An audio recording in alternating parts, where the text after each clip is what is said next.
The second book of Moses, called Exodus. Chapter 1. Now these are the names of the children of Israel which came into Egypt. Every man and his household came with Jacob. Reuben, Simeon, Levi, and Judah, Issachar, Zebulun, and Benjamin, Dan and Naphtali, Gad and Asher. And all the souls that came out of the loins of Jacob were 70 souls, for Joseph was in Egypt already. And Joseph died, and all his brethren, and all that generation. And the children of Israel were fruitful, and increased abundantly, and multiplied, and waxed exceeding mighty, and the land was filled with them.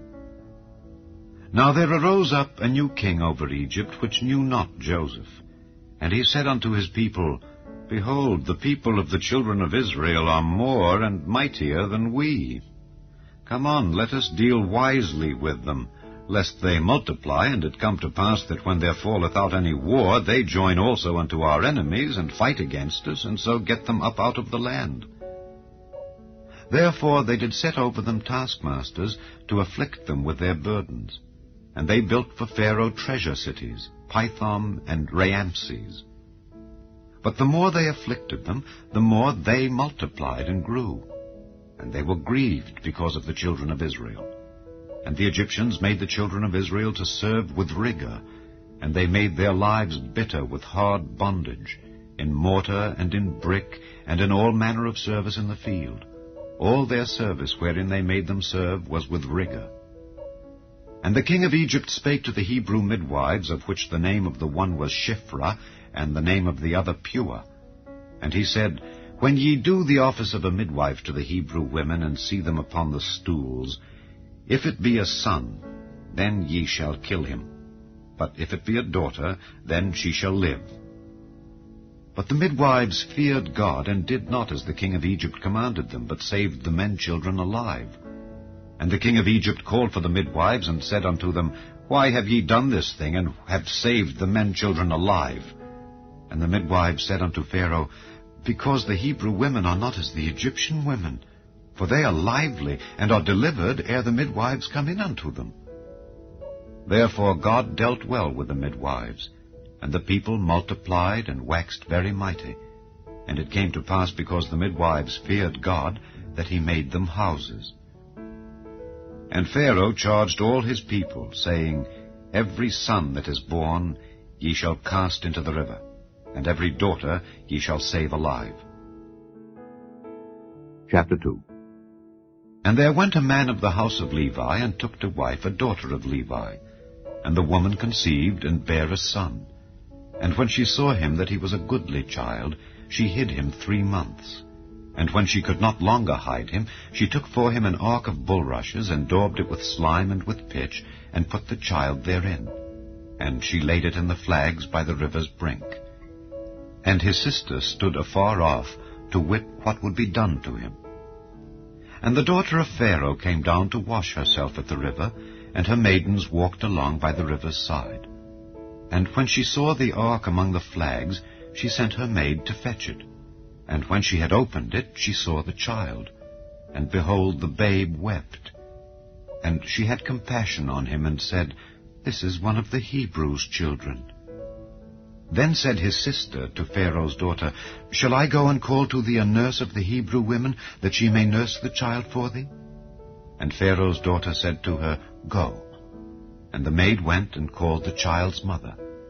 And Pharaoh's daughter said unto her, Take this child away, and nurse it for me, and I will give thee thy wages.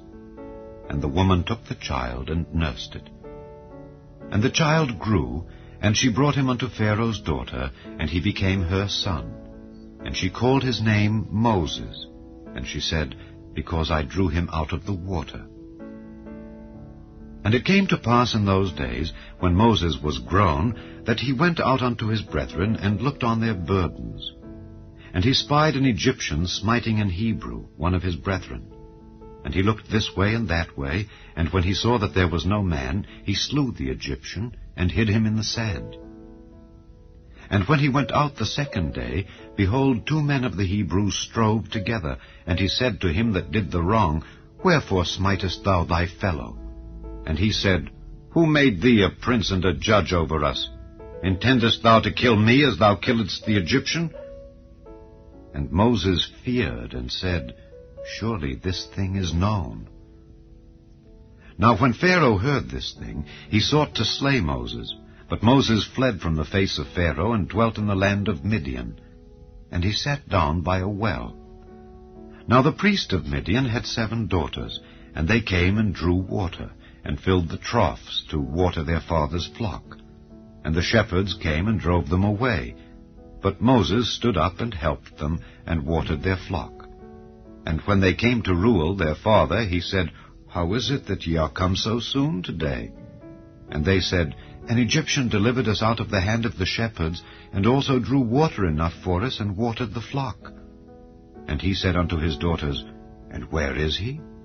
Why is it that ye have left the man? Call him that he may eat bread. And Moses was content to dwell with the man. And he gave Moses Zipporah his daughter, and she bare him a son, and he called his name Gershom, for he said, I have been a stranger in a strange land.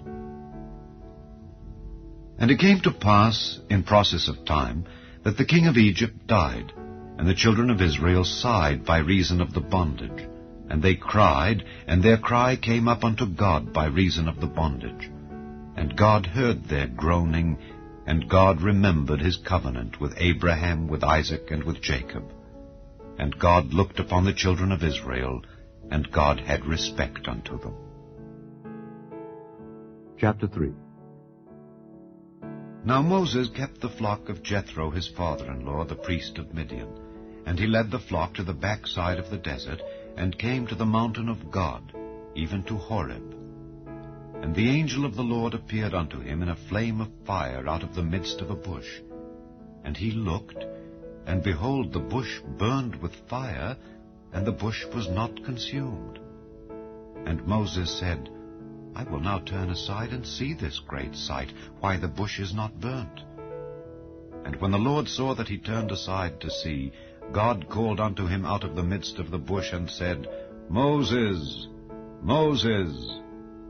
And he said, Here am I. And he said, Draw not nigh hither.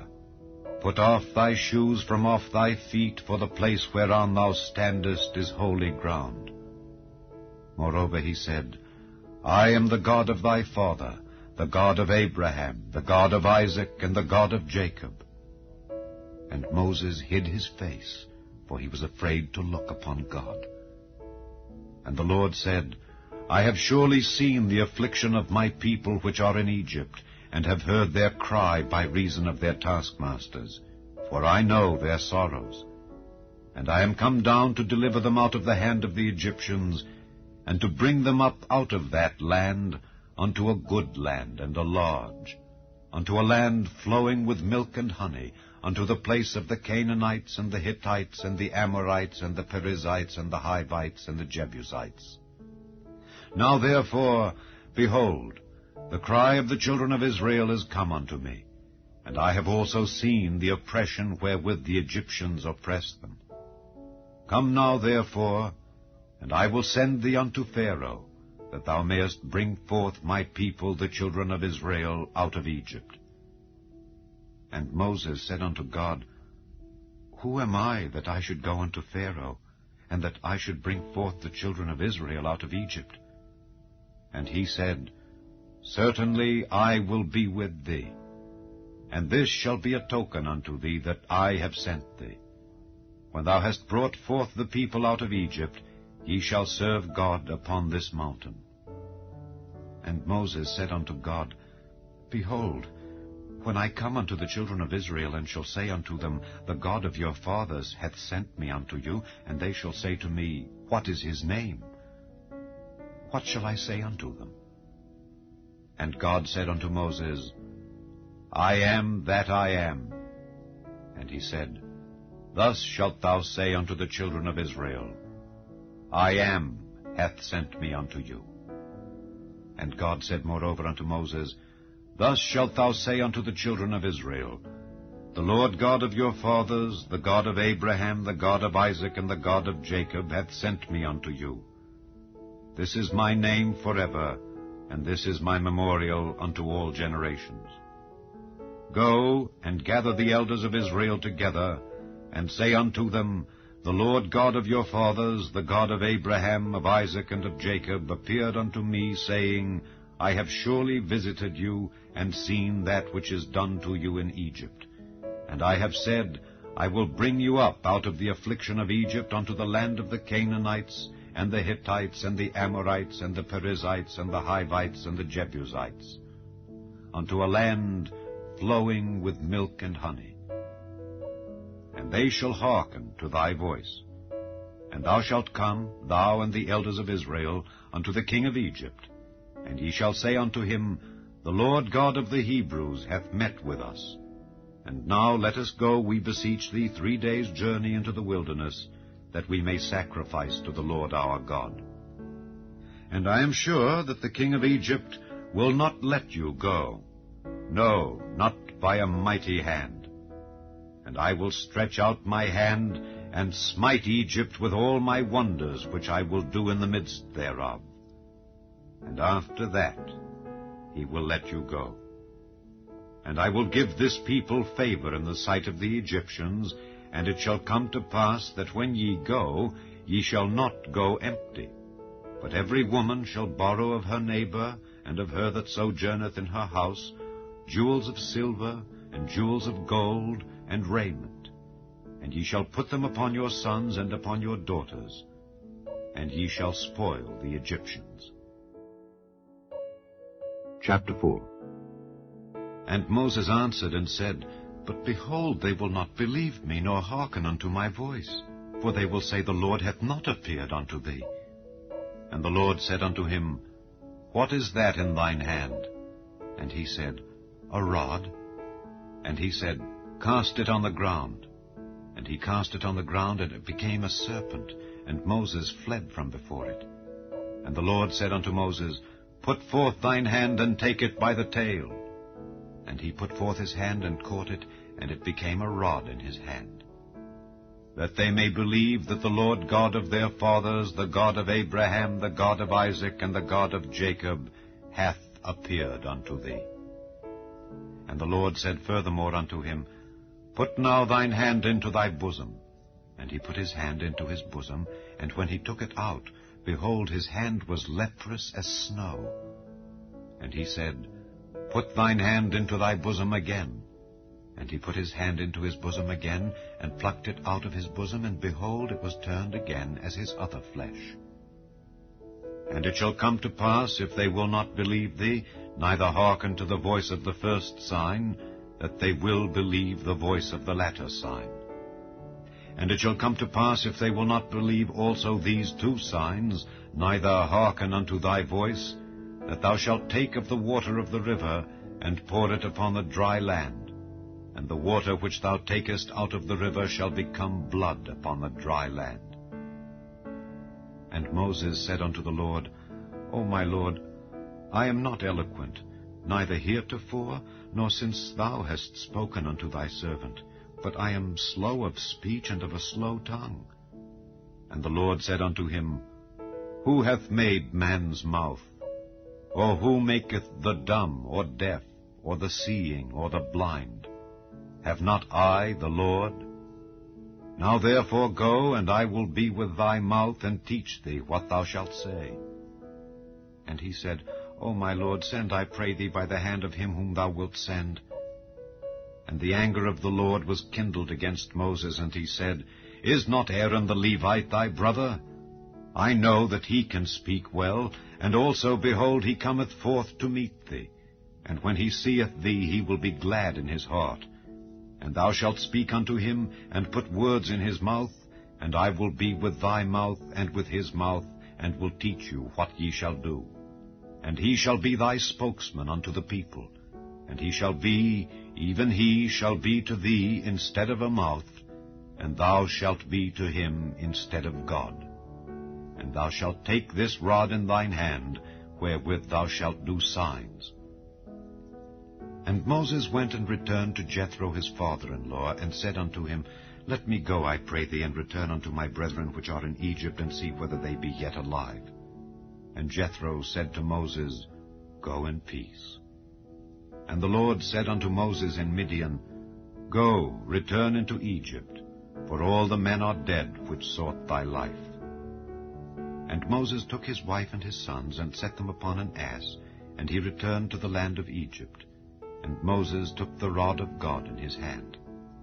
And the Lord said unto Moses, When thou goest to return into Egypt, see that thou do all those wonders before Pharaoh which I have put in thine hand. But I will harden his heart, that he shall not let the people go. And thou shalt say unto Pharaoh, Thus saith the Lord, Israel is my son, even my firstborn. And I say unto thee, Let my son go, that he may serve me. And if thou refuse to let him go, behold, I will slay thy son, even thy firstborn. And it came to pass by the way in the inn, that the Lord met him, and sought to kill him. Then Zipporah took a sharp stone, and cut off the foreskin of her son, and cast it at his feet, and said, Surely a bloody husband art thou to me.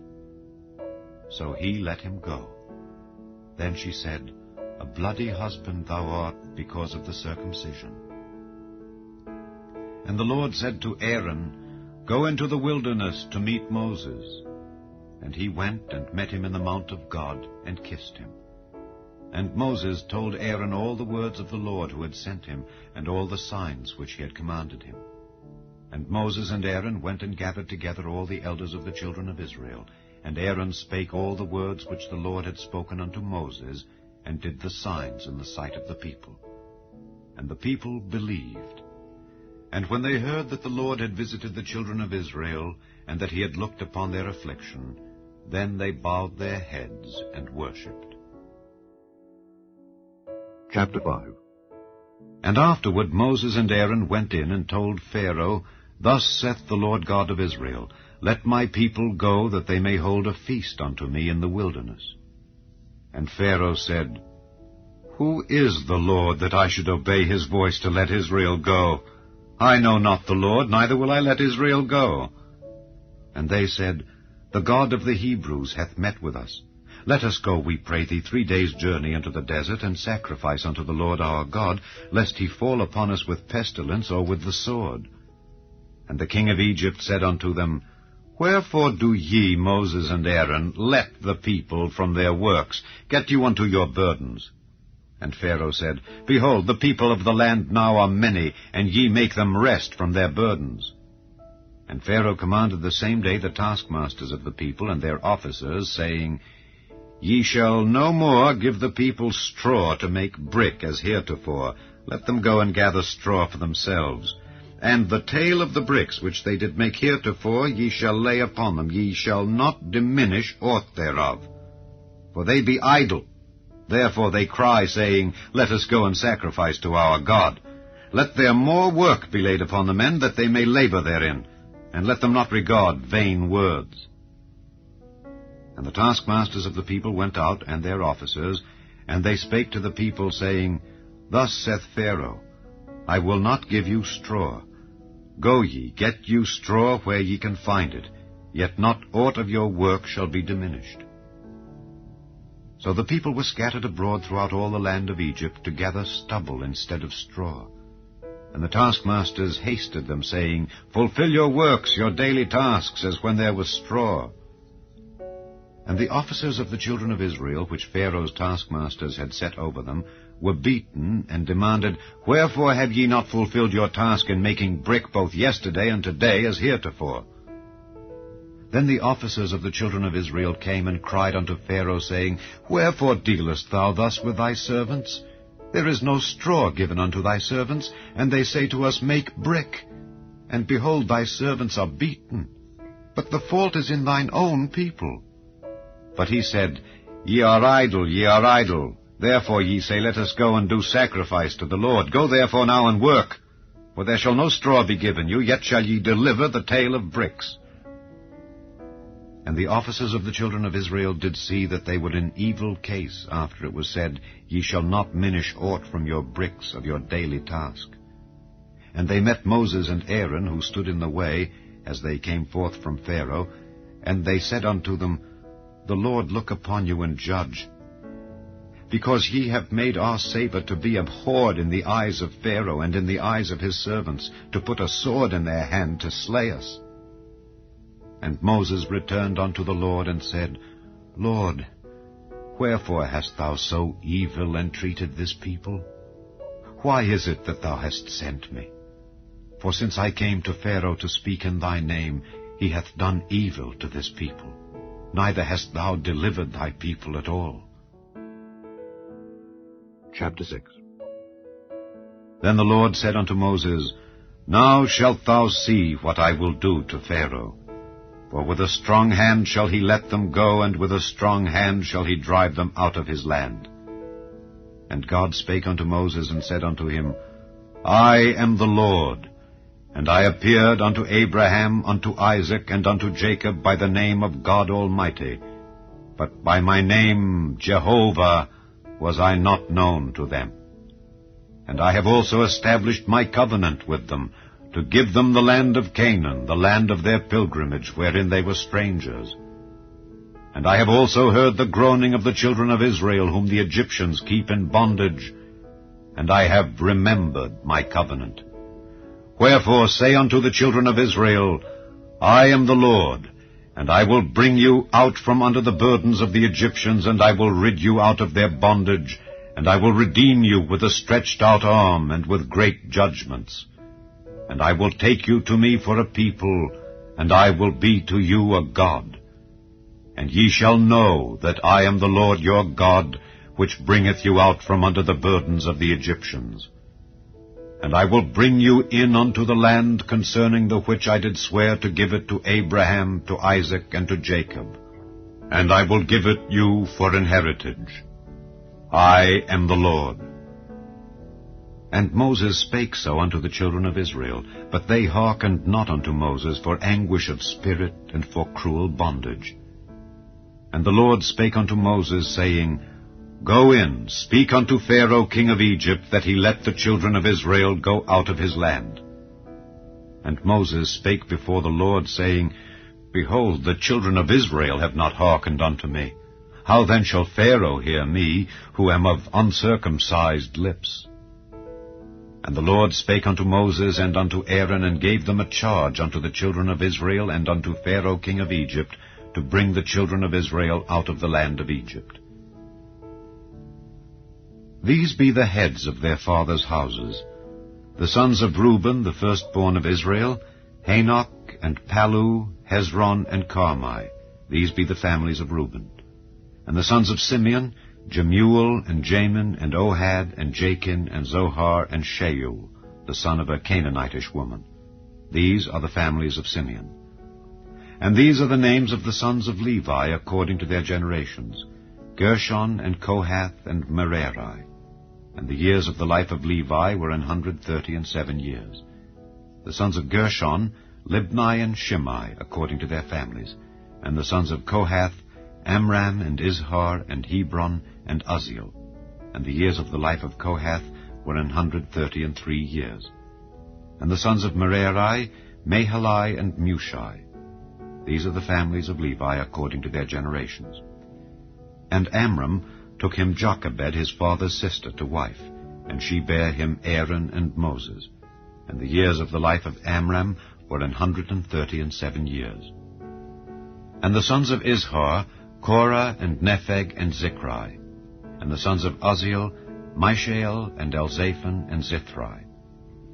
And Aaron took him Elisheba, daughter of Amminadab, sister of Naashon, to wife, and she bare him Nadab, and Abihu, Eleazar, and Ithamar.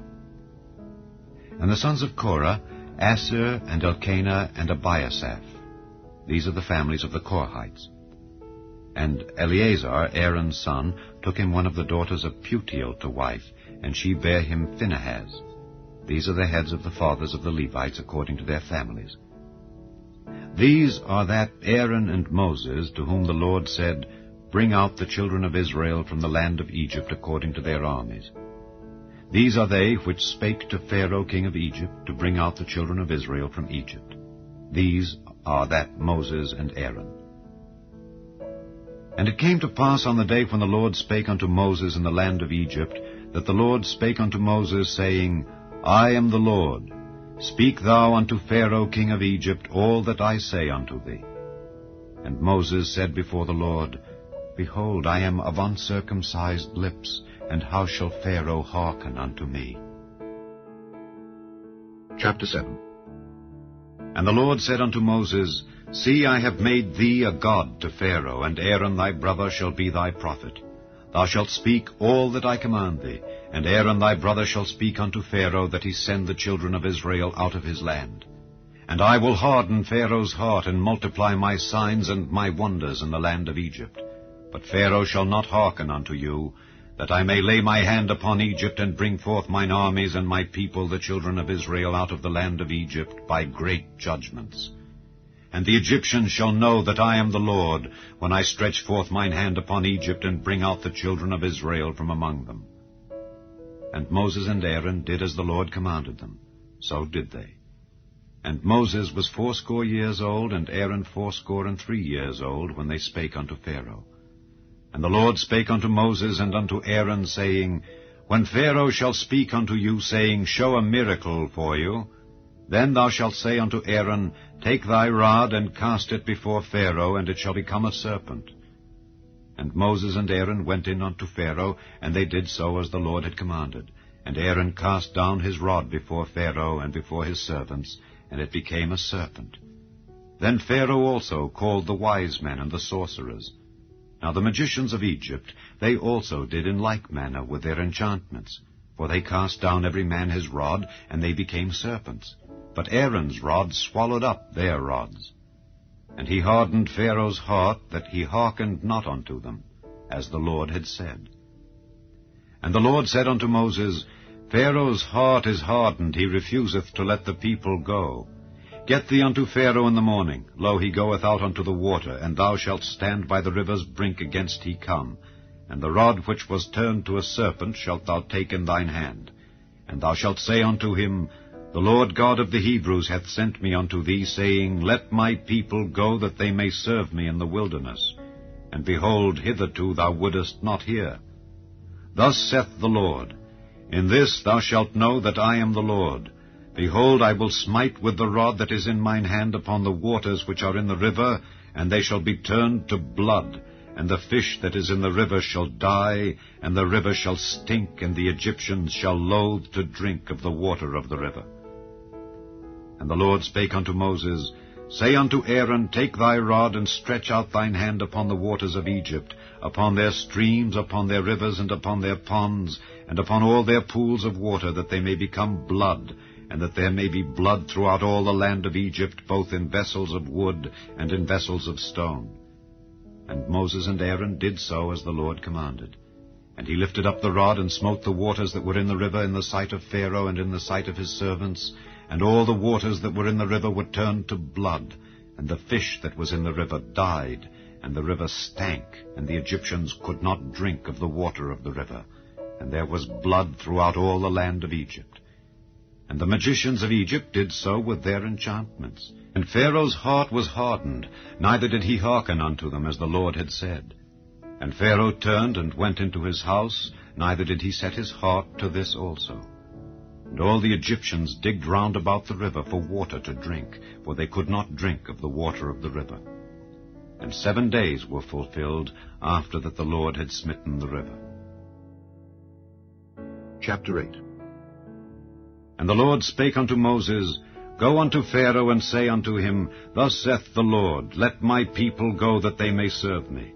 And if thou refuse to let them go, behold, I will smite all thy borders with frogs, and the river shall bring forth frogs abundantly, which shall go up and come into thine house, and into thy bedchamber, and upon thy bed, and into the house of thy servants, and upon thy people, and into thine ovens, and into thy kneading troughs. And the frogs shall come up both on thee, and upon thy people, and upon all thy servants. And the Lord spake unto Moses, Say unto Aaron, Stretch forth thine hand with thy rod over the streams, over the rivers, and over the ponds, and cause frogs to come up upon the land of Egypt. And Aaron stretched out his hand over the waters of Egypt, and the frogs came up and covered the land of Egypt. And the magicians did so with their enchantments, and brought up frogs upon the land of Egypt. Then Pharaoh called for Moses and Aaron, and said, Entreat the Lord that he may take away the frogs from me and from my people, and I will let the people go, that they may do sacrifice unto the Lord. And Moses said unto Pharaoh, Glory over me. When shall I entreat for thee and for thy servants and for thy people, to destroy the frogs from thee and thy houses, that they may remain in the river only? And he said, Tomorrow. And he said, Be it according to thy word, that thou mayest know that there is none like unto the Lord our God. And the frogs shall depart from thee and from thy houses and from thy servants and from thy people. They shall remain in the river only. And Moses and Aaron went out from Pharaoh, and Moses cried unto the Lord because of the frogs which he had brought against Pharaoh. And the Lord did according to the word of Moses, and the frogs died out of the houses, out of the villages, and out of the fields. And they gathered them together upon heaps, and the land stank. But when Pharaoh saw that there was respite, he hardened his heart, and hearkened not unto them, as the Lord had said. And the Lord said unto Moses, Say unto Aaron, Stretch out thy rod, and smite the dust of the land, that it may become lice throughout all the land of Egypt. And they did so. For Aaron stretched out his hand with his rod, and smote the dust of the earth, and it became lice in man and in beast. All the dust of the land became lice throughout all the land of Egypt. And the magicians did so with their enchantments to bring forth lice, but they could not. So there were lice upon man and upon beast. Then the magicians said unto Pharaoh, This is the finger of God. And Pharaoh's heart was hardened, and he hearkened not unto them, as the Lord had said. And the Lord said unto Moses, Rise up early in the morning, and stand before Pharaoh. Lo, he cometh forth to the water. And say unto him, Thus saith the Lord, Let my people go, that they may serve me. Else, if thou wilt not let my people go, behold, I will send swarms of flies upon thee, and upon thy servants, and upon thy people, and into thy houses. And the houses of the Egyptians shall be full of swarms of flies, and also the ground whereon they are. And I will sever in that day the land of Goshen, in which my people dwell, that no swarms of flies shall be there, to the end thou mayest know that I am the Lord in the midst of the earth. And I will put a division between my people and thy people. Tomorrow shall this sign be. And the Lord did so. And there came a grievous swarm of flies into the house of Pharaoh, and into his servants' houses, and into all the land of Egypt. The land was corrupted by reason of the swarm of flies. And Pharaoh called for Moses and for Aaron, and said, Go ye, sacrifice to your God in the land. And Moses said, It is not meet so to do, for we shall sacrifice the abomination of the Egyptians to the Lord our God. Lo, shall we sacrifice the abomination of the Egyptians before their eyes? And will they not stone us? We will go 3 days' journey into the wilderness, and sacrifice to the Lord our God, as he shall command us. And Pharaoh said, I will let you go, that ye may sacrifice to the Lord your God in the wilderness. Only ye shall not go very far away. Entreat for me. And Moses said, Behold, I go out from thee, and I will entreat the Lord that the swarms of flies may depart from Pharaoh, from his servants, and from his people tomorrow. But let not Pharaoh deal deceitfully any more in not letting the people go to sacrifice to the Lord. And Moses went out from Pharaoh, and entreated the Lord. And the Lord did according to the word of Moses, and he removed the swarms of flies from Pharaoh, from his servants, and from his people. There remained not one. And Pharaoh hardened his heart at this time also, neither would he let the people go. Chapter 9. Then the Lord said unto Moses, Go in unto Pharaoh, and tell him, Thus saith the Lord God of the Hebrews, Let my people go, that they may serve me. For if thou refuse to let them go, and wilt hold them still, behold, the hand of the Lord is upon thy cattle which is in the field, upon the horses, upon the asses, upon the camels, upon the oxen, and upon the sheep. There shall be a very grievous murrain. And the Lord shall sever between the cattle of Israel and the cattle of Egypt, and there shall nothing die of all that is the children's of Israel. And the Lord appointed a set time, saying, Tomorrow the Lord shall do this thing in the land. And the Lord did that thing on the morrow, and all the cattle of Egypt died. But of the cattle of the children of Israel died not one. And Pharaoh sent, and behold, there was not one of the cattle of the Israelites dead. And the heart of Pharaoh was hardened, and he did not let the people go. And the Lord said unto Moses and unto Aaron, Take to you handfuls of ashes of the furnace, and let Moses sprinkle it toward the heaven in the sight of Pharaoh, and it shall become small dust in all the land of Egypt, and shall be a boil breaking forth with blains upon man and upon beast throughout all the land of Egypt. And they took ashes of the furnace, and stood before Pharaoh, and Moses sprinkled it up toward heaven, and it became a boil breaking forth with blains upon man and upon beast. And the magicians could not stand before Moses because of the boils, for the boil was upon the magicians and upon all the Egyptians. And the Lord hardened the heart of Pharaoh, and he hearkened not unto them, as the Lord had spoken unto Moses. And the Lord said unto Moses, Rise up early in the morning, and stand before Pharaoh, and say unto him, Thus saith the Lord God of the Hebrews, Let my people go, that they may serve me. For I will at this time send all my plagues upon thine heart, and upon thy servants, and upon thy people, that thou mayest know that there is none like me in all the earth. For now I will stretch out my hand, that I may smite thee and thy people with pestilence, and thou shalt be cut off from the earth. And in very deed, for this cause have I raised thee up, for to show in thee my power, and that my name may be declared throughout all the earth.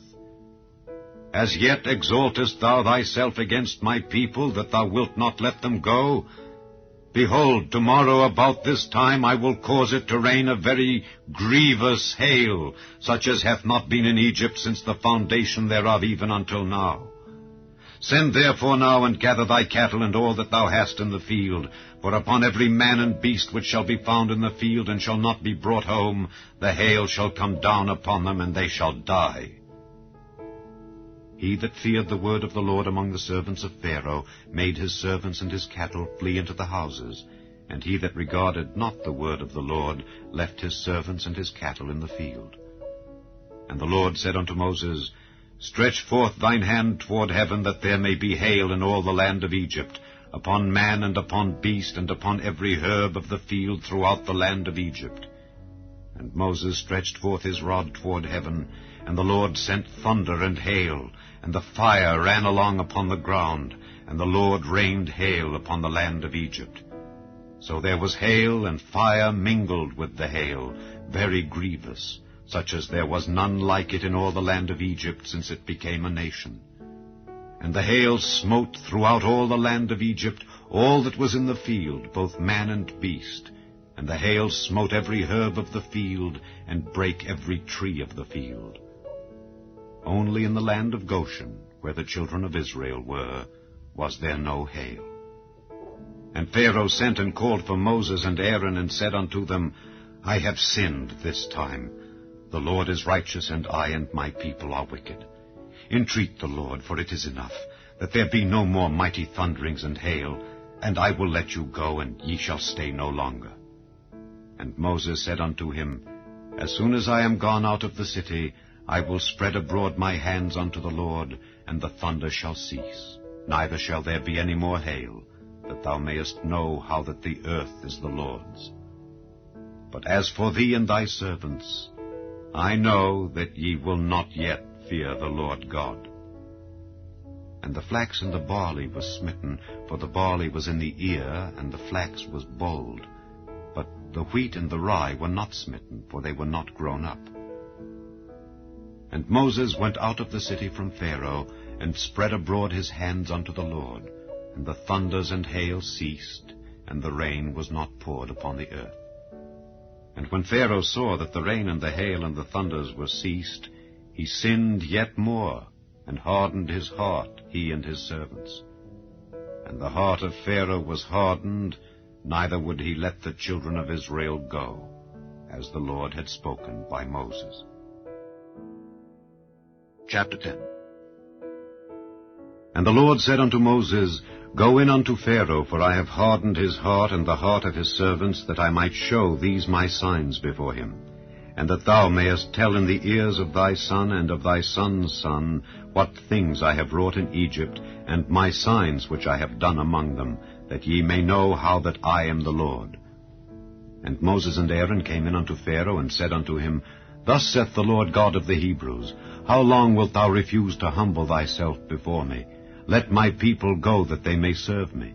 Else, if thou refuse to let my people go, behold, tomorrow will I bring the locusts into thy coast, and they shall cover the face of the earth, that one cannot be able to see the earth. And they shall eat the residue of that which is escaped, which remaineth unto you from the hail, and shall eat every tree which groweth for you out of the field. And they shall fill thy houses, and the houses of all thy servants, and the houses of all the Egyptians, which neither thy fathers nor thy fathers' fathers have seen since the day that they were upon the earth unto this day. And he turned himself and went out from Pharaoh. And Pharaoh's servants said unto him, How long shall this man be a snare unto us? Let the men go, that they may serve the Lord their God. Knowest thou not yet that Egypt is destroyed? And Moses and Aaron were brought again unto Pharaoh, and he said unto them, Go, serve the Lord your God. But who are they that shall go? And Moses said, We will go with our young and with our old, with our sons and with our daughters, with our flocks and with our herds will we go, for we must hold a feast unto the Lord. And he said unto them, Let the Lord be so with you as I will let you go and your little ones. Look to it, for evil is before you. Not so. Go now, ye that are men, and serve the Lord, for that ye did desire. And they were driven out from Pharaoh's presence. And the Lord said unto Moses, Stretch out thine hand over the land of Egypt for the locusts, that they may come up upon the land of Egypt, and eat every herb of the land, even all that the hail hath left. And Moses stretched forth his rod over the land of Egypt, and the Lord brought an east wind upon the land all that day and all that night. And when it was morning, the east wind brought the locusts. And the locusts went up over all the land of Egypt, and rested in all the coasts of Egypt. Very grievous were they. Before them there were no such locusts as they, neither after them shall be such. For they covered the face of the whole earth, so that the land was darkened. And they did eat every herb of the land, and all the fruit of the trees which the hail had left. And there remained not any green thing in the trees, or in the herbs of the field, through all the land of Egypt. Then Pharaoh called for Moses and Aaron in haste, and he said, I have sinned against the Lord your God and against you.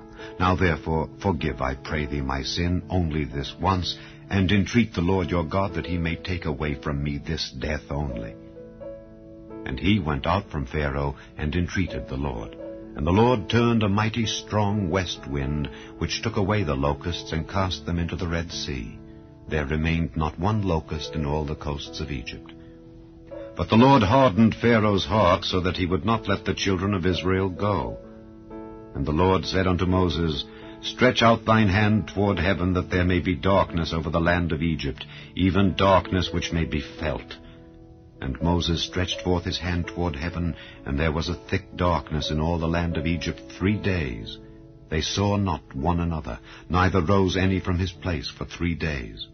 But all the children of Israel had light in their dwellings. And Pharaoh called unto Moses and said, Go ye, serve the Lord. Only let your flocks and your herds be stayed. Let your little ones also go with you. And Moses said, Thou must give us also sacrifices and burnt offerings, that we may sacrifice unto the Lord our God. Our cattle also shall go with us. There shall not an hoof be left behind, for thereof must we take to serve the Lord our God. And we know not with what we must serve the Lord until we come thither. But the Lord hardened Pharaoh's heart, and he would not let them go. And Pharaoh said unto him, Get thee from me. Take heed to thyself, see my face no more, for in that day thou seest my face, thou shalt die. And Moses said, Thou hast spoken well. I will see thy face again no more. Chapter 11. And the Lord said unto Moses, Yet will I bring one plague more upon Pharaoh and upon Egypt. Afterwards he will let you go hence. When he shall let you go, he shall surely thrust you out hence altogether. Speak now in the ears of the people, and let every man borrow of his neighbor, and every woman of her neighbor, jewels of silver and jewels of gold. And the Lord gave the people favor in the sight of the Egyptians. Moreover, the man Moses was very great in the land of Egypt, in the sight of Pharaoh's servants, and in the sight of the people. And Moses said, Thus saith the Lord, About midnight will I go out into the midst of Egypt, and all the firstborn in the land of Egypt shall die, from the firstborn of Pharaoh that sitteth upon his throne, even unto the firstborn of the maidservant that is behind the mill, and all the firstborn of beasts. And there shall be a great cry throughout all the land of Egypt, such as there was none like it, nor shall be like it any more.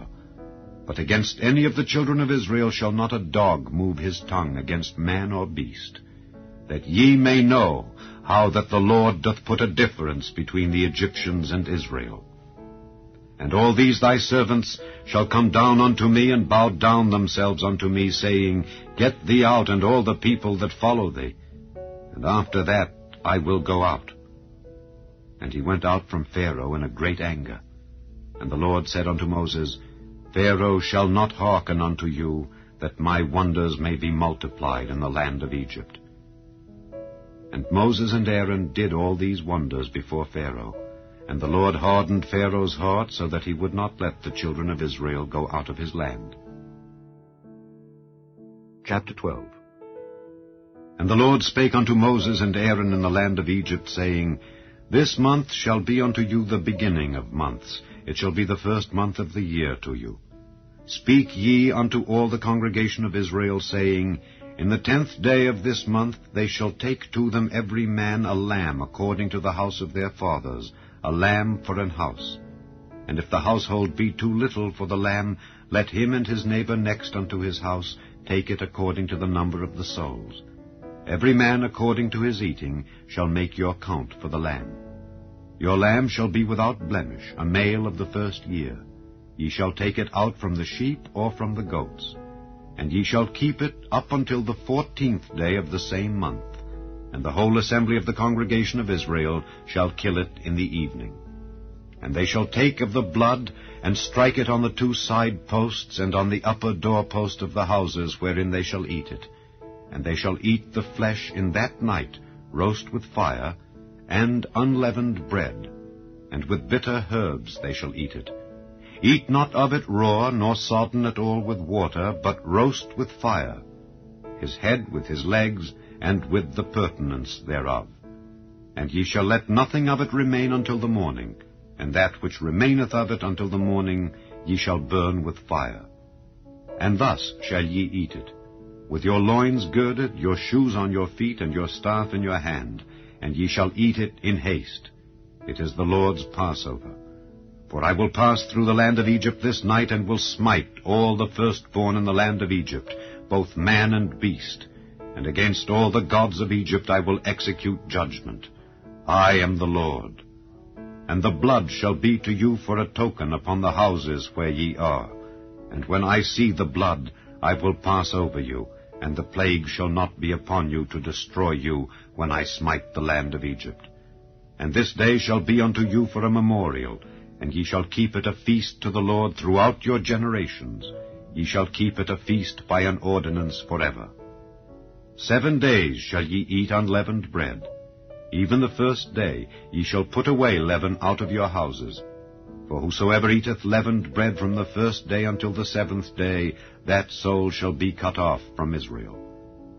And in the first day there shall be an holy convocation, and in the 7th day there shall be an holy convocation to you. No manner of work shall be done in them, save that which every man must eat, that only may be done of you. And ye shall observe the feast of unleavened bread. For in this selfsame day have I brought your armies out of the land of Egypt. Therefore shall ye observe this day in your generations by an ordinance forever. In the 1st month, on the 14th day of the month, at even, ye shall eat unleavened bread until the 21st day of the month at even. 7 days shall there be no leaven found in your houses. For whosoever eateth that which is leavened, even that soul shall be cut off from the congregation of Israel, whether he be a stranger or born in the land. Ye shall eat nothing leavened. In all your habitations shall ye eat unleavened bread. Then Moses called for all the elders of Israel, and said unto them, Draw out and take you a lamb according to your families, and kill the Passover. And ye shall take a bunch of hyssop, and dip it in the blood that is in the basin, and strike the lintel and the 2 side posts with the blood that is in the basin. And none of you shall go out at the door of his house until the morning. For the Lord will pass through to smite the Egyptians. And when he seeth the blood upon the lintel and on the 2 side posts, the Lord will pass over the door, and will not suffer the destroyer to come in unto your houses to smite you. And ye shall observe this thing for an ordinance to thee and to thy sons forever. And it shall come to pass, when ye be come to the land which the Lord will give you, according as he hath promised, that ye shall keep this service. And it shall come to pass, when your children shall say unto you, What mean ye by this service? That ye shall say, It is the sacrifice of the Lord's Passover, who passed over the houses of the children of Israel in Egypt, when he smote the Egyptians and delivered our houses. And the people bowed the head and worshipped. And the children of Israel went away, and did as the Lord had commanded Moses and Aaron. So did they. And it came to pass that at midnight the Lord smote all the firstborn in the land of Egypt, from the firstborn of Pharaoh that sat on his throne unto the firstborn of the captive that was in the dungeon, and all the firstborn of cattle. And Pharaoh rose up in the night, he and all his servants and all the Egyptians, and there was a great cry in Egypt, for there was not a house where there was not one dead. And he called for Moses and Aaron by night, and said, Rise up and get you forth from among my people, both ye and the children of Israel, and go, serve the Lord as ye have said. Also take your flocks and your herds as ye have said, and be gone, and bless me also. And the Egyptians were urgent upon the people that they might send them out of the land in haste, for they said, We be all dead men. And the people took their dough before it was leavened, their kneading troughs being bound up in their clothes upon their shoulders. And the children of Israel did according to the word of Moses. And they borrowed of the Egyptians jewels of silver and jewels of gold and raiment. And the Lord gave the people favor in the sight of the Egyptians, so that they lent unto them such things as they required. And they spoiled the Egyptians. And the children of Israel journeyed from Ramesses to Succoth, about 600,000 on foot that were men, beside children. And a mixed multitude went up also with them, and flocks and herds, even very much cattle. And they baked unleavened cakes of the dough which they brought forth out of Egypt, for it was not leavened, because they were thrust out of Egypt and could not tarry, neither had they prepared for themselves any victual. Now the sojourning of the children of Israel who dwelt in Egypt was 430 years. And it came to pass at the end of the 430 years, even the selfsame day it came to pass, that all the hosts of the Lord went out from the land of Egypt. It is a night to be much observed unto the Lord, for bringing them out from the land of Egypt. This is that night of the Lord to be observed of all the children of Israel in their generations. And the Lord said unto Moses and Aaron, This is the ordinance of the Passover. There shall no stranger eat thereof. But every man's servant that is bought for money, when thou hast circumcised him, then shall he eat thereof. A foreigner and an hired servant shall not eat thereof. In one house shall it be eaten. Thou shalt not carry forth aught of the flesh abroad out of the house, neither shall ye break a bone thereof. All the congregation of Israel shall keep it. And when a stranger shall sojourn with thee, and will keep the Passover to the Lord, let all his males be circumcised, and then let him come near and keep it. And he shall be as one that is born in the land. For no uncircumcised person shall eat thereof. One law shall be to him that is home-born, and unto the stranger that sojourneth among you. Thus did all the children of Israel as the Lord commanded Moses and Aaron. So did they. And it came to pass the selfsame day that the Lord did bring the children of Israel out of the land of Egypt by their armies. Chapter 13. And the Lord spake unto Moses, saying, Sanctify unto me all the firstborn, whatsoever openeth the womb among the children of Israel, both of man and of beast. It is mine. And Moses said unto the people, Remember this day in which ye came out from Egypt out of the house of bondage, for by strength of hand the Lord brought you out from this place. There shall no leavened bread be eaten. This day came ye out in the month Abib.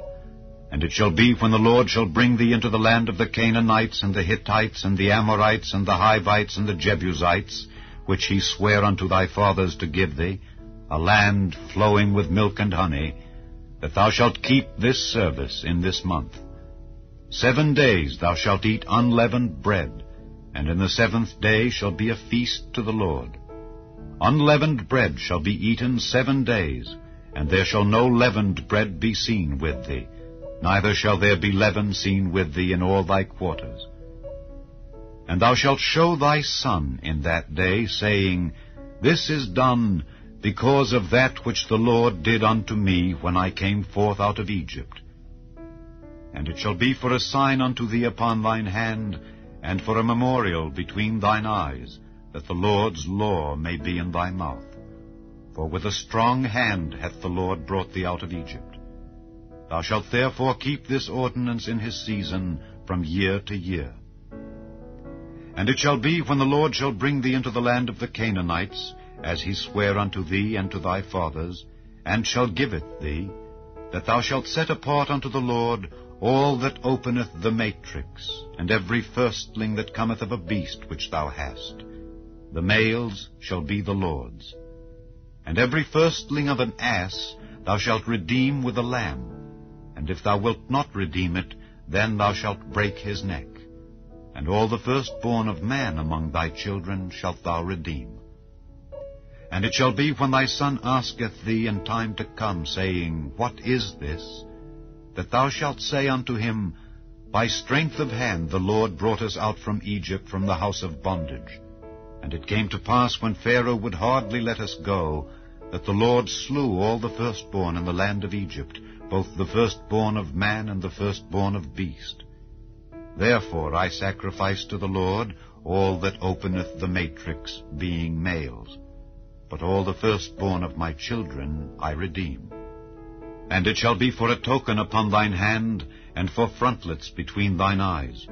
For by strength of hand the Lord brought us forth out of Egypt. And it came to pass, when Pharaoh had let the people go, that God led them not through the way of the land of the Philistines, although that was near. For God said, Lest peradventure the people repent when they see war, and they return to Egypt. But God led the people about through the way of the wilderness of the Red Sea. And the children of Israel went up harnessed out of the land of Egypt.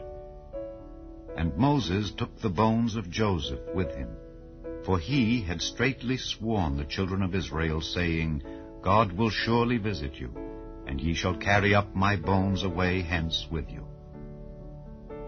And they took their journey from Succoth, and encamped in Etham, in the edge of the wilderness. And the Lord went before them by day in a pillar of a cloud to lead them the way, and by night in a pillar of fire to give them light, to go by day and night. He took not away the pillar of the cloud by day, nor the pillar of fire by night from before the people. Chapter 14. And the Lord spake unto Moses, saying, Speak unto the children of Israel, that they turn and encamp before Pi-hahiroth, between Migdol and the sea, over against Baal-zephon. Before it shall ye encamp by the sea. For Pharaoh will say of the children of Israel, They are entangled in the land, the wilderness hath shut them in. And I will harden Pharaoh's heart, that he shall follow after them. And I will be honored upon Pharaoh and upon all his host, that the Egyptians may know that I am the Lord. And they did so. And it was told the king of Egypt that the people fled. And the heart of Pharaoh and of his servants was turned against the people, and they said, Why have we done this, that we have let Israel go from serving us? And he made ready his chariot, and took his people with him. And he took 600 chosen chariots, and all the chariots of Egypt, and captains over every one of them. And the Lord hardened the heart of Pharaoh king of Egypt, and he pursued after the children of Israel. And the children of Israel went out with an high hand. But the Egyptians pursued after them, all the horses and chariots of Pharaoh, and his horsemen and his army, and overtook them encamping by the sea, beside Pi-hahiroth, before Baal-zephon. And when Pharaoh drew nigh, the children of Israel lifted up their eyes, and behold, the Egyptians marched after them, and they were sore afraid. And the children of Israel cried out unto the Lord. And they said unto Moses, Because there were no graves in Egypt, hast thou taken us away to die in the wilderness? Wherefore hast thou dealt thus with us to carry us forth out of Egypt? Is not this the word that we did tell thee in Egypt, saying, Let us alone, that we may serve the Egyptians? For it had been better for us to serve the Egyptians than that we should die in the wilderness. And Moses said unto the people, Fear ye not, stand still, and see the salvation of the Lord, which he will show to you today. For the Egyptians whom ye have seen today, ye shall see them again no more forever. The Lord shall fight for you, and ye shall hold your peace. And the Lord said unto Moses, Wherefore criest thou unto me? Speak unto the children of Israel that they go forward. But lift thou up thy rod, and stretch out thine hand over the sea, and divide it. And the children of Israel shall go on dry ground through the midst of the sea. And I, behold, I will harden the hearts of the Egyptians, and they shall follow them. And I will get me honor upon Pharaoh and upon all his host, upon his chariots and upon his horsemen. And the Egyptians shall know that I am the Lord, when I have gotten me honor upon Pharaoh, upon his chariots, and upon his horsemen. And the angel of God, which went before the camp of Israel, removed, and went behind them. And the pillar of the cloud went from before their face, and stood behind them. And it came between the camp of the Egyptians and the camp of Israel. And it was a cloud and darkness to them, but it gave light by night to these, so that the one came not near the other all the night. And Moses stretched out his hand over the sea, and the Lord caused the sea to go back by a strong east wind all that night, and made the sea dry land, and the waters were divided. And the children of Israel went into the midst of the sea upon the dry ground, and the waters were a wall unto them on their right hand and on their left. And the Egyptians pursued, and went in after them to the midst of the sea, even all Pharaoh's horses, his chariots, and his horsemen. And it came to pass that in the morning watch the Lord looked unto the host of the Egyptians through the pillar of fire and of the cloud, and troubled the host of the Egyptians, and took off their chariot wheels, that they drave them heavily. So that the Egyptians said, Let us flee from the face of Israel, for the Lord fighteth for them against the Egyptians. And the Lord said unto Moses, Stretch out thine hand over the sea, that the waters may come again upon the Egyptians, upon their chariots, and upon their horsemen. And Moses stretched forth his hand over the sea, and the sea returned to his strength when the morning appeared, and the Egyptians fled against it, and the Lord overthrew the Egyptians in the midst of the sea. And the waters returned, and covered the chariots and the horsemen, and all the host of Pharaoh that came into the sea after them. There remained not so much as one of them. But the children of Israel walked upon dry land in the midst of the sea, and the waters were a wall unto them on their right hand and on their left. Thus the Lord saved Israel that day out of the hand of the Egyptians, and Israel saw the Egyptians dead upon the seashore. And Israel saw that great work which the Lord did upon the Egyptians. And the people feared the Lord, and believed the Lord and his servant Moses. Chapter 15. Then sang Moses and the children of Israel this song unto the Lord, and spake, saying, I will sing unto the Lord, for he hath triumphed gloriously. The horse and his rider hath he thrown into the sea. The Lord is my strength and song, and he is become my salvation. He is my God, and I will prepare him an habitation, my father's God, and I will exalt him. The Lord is a man of war, the Lord is his name. Pharaoh's chariots and his host hath he cast into the sea. His chosen captains also are drowned in the Red Sea. The depths have covered them. They sank into the bottom as a stone. Thy right hand, O Lord, is become glorious in power. Thy right hand, O Lord, hath dashed in pieces the enemy, and in the greatness of thine excellency thou hast overthrown them that rose up against thee. Thou sentest forth thy wrath, which consumed them as stubble. And with the blast of thy nostrils the waters were gathered together, the floods stood upright as an heap, and the depths were congealed in the heart of the sea.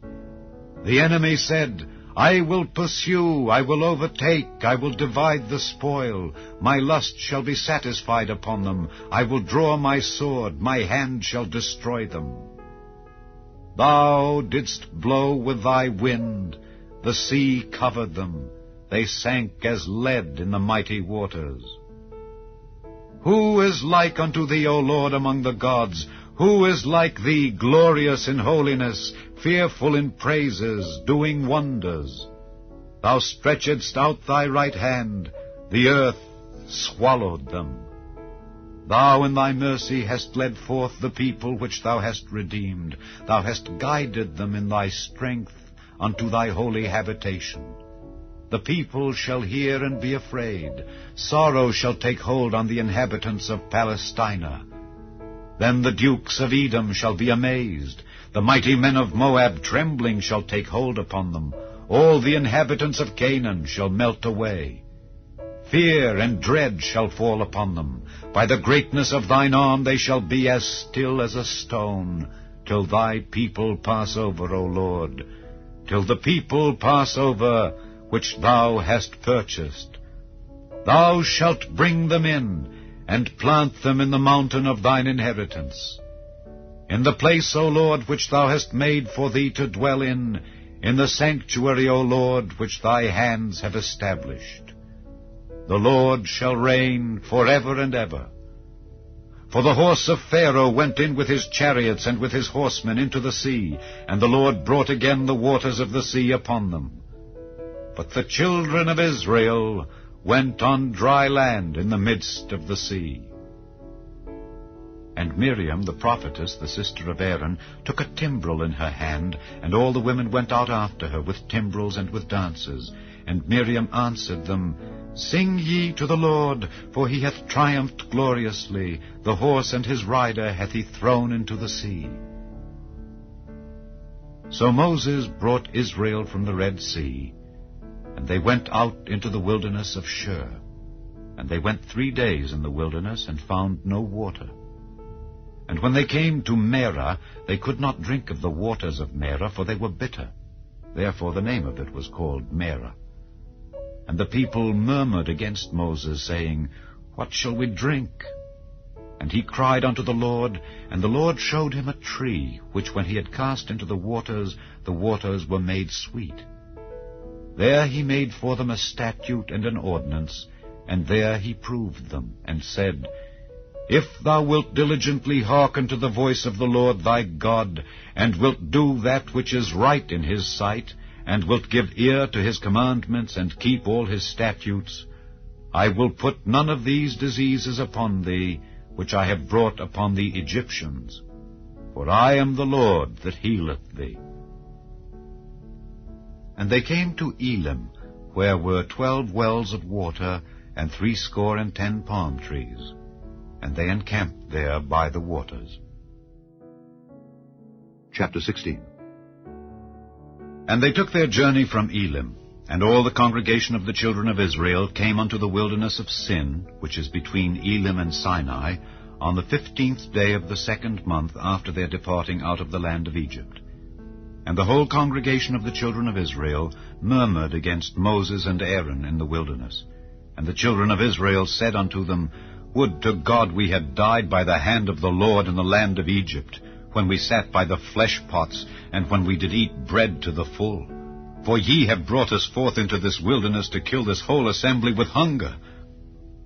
Then said the Lord unto Moses, Behold, I will rain bread from heaven for you, and the people shall go out and gather a certain rate every day, that I may prove them whether they will walk in my law or no. And it shall come to pass that on the 6th day they shall prepare that which they bring in, and it shall be twice as much as they gather daily. And Moses and Aaron said unto all the children of Israel, At even, then ye shall know that the Lord hath brought you out from the land of Egypt. And in the morning, then ye shall see the glory of the Lord, for that he heareth your murmurings against the Lord. And what are we that ye murmur against us? And Moses said, This shall be, when the Lord shall give you in the evening flesh to eat, and in the morning bread to the full, for that the Lord heareth your murmurings which ye murmur against him. And what are we? Your murmurings are not against us, but against the Lord. And Moses spake unto Aaron, Say unto all the congregation of the children of Israel, Come near before the Lord, for he hath heard your murmurings. And it came to pass, as Aaron spake unto the whole congregation of the children of Israel, that they looked toward the wilderness, and behold, the glory of the Lord appeared in the cloud. And the Lord spake unto Moses, saying, I have heard the murmurings of the children of Israel. Speak unto them, saying, At even ye shall eat flesh, and in the morning ye shall be filled with bread, and ye shall know that I am the Lord your God. And it came to pass that at even the quails came up and covered the camp. And in the morning the dew lay round about the host. And when the dew that lay was gone up, behold, upon the face of the wilderness there lay a small round thing, as small as the hoarfrost on the ground. And when the children of Israel saw it, they said one to another, It is manna, for they wist not what it was. And Moses said unto them, This is the bread which the Lord hath given you to eat. This is the thing which the Lord hath commanded. Gather of it every man according to his eating, an omer for every man, according to the number of your persons. Take ye every man for them which are in his tents. And the children of Israel did so, and gathered, some more, some less. And when they did meet it with an omer, he that gathered much had nothing over, and he that gathered little had no lack.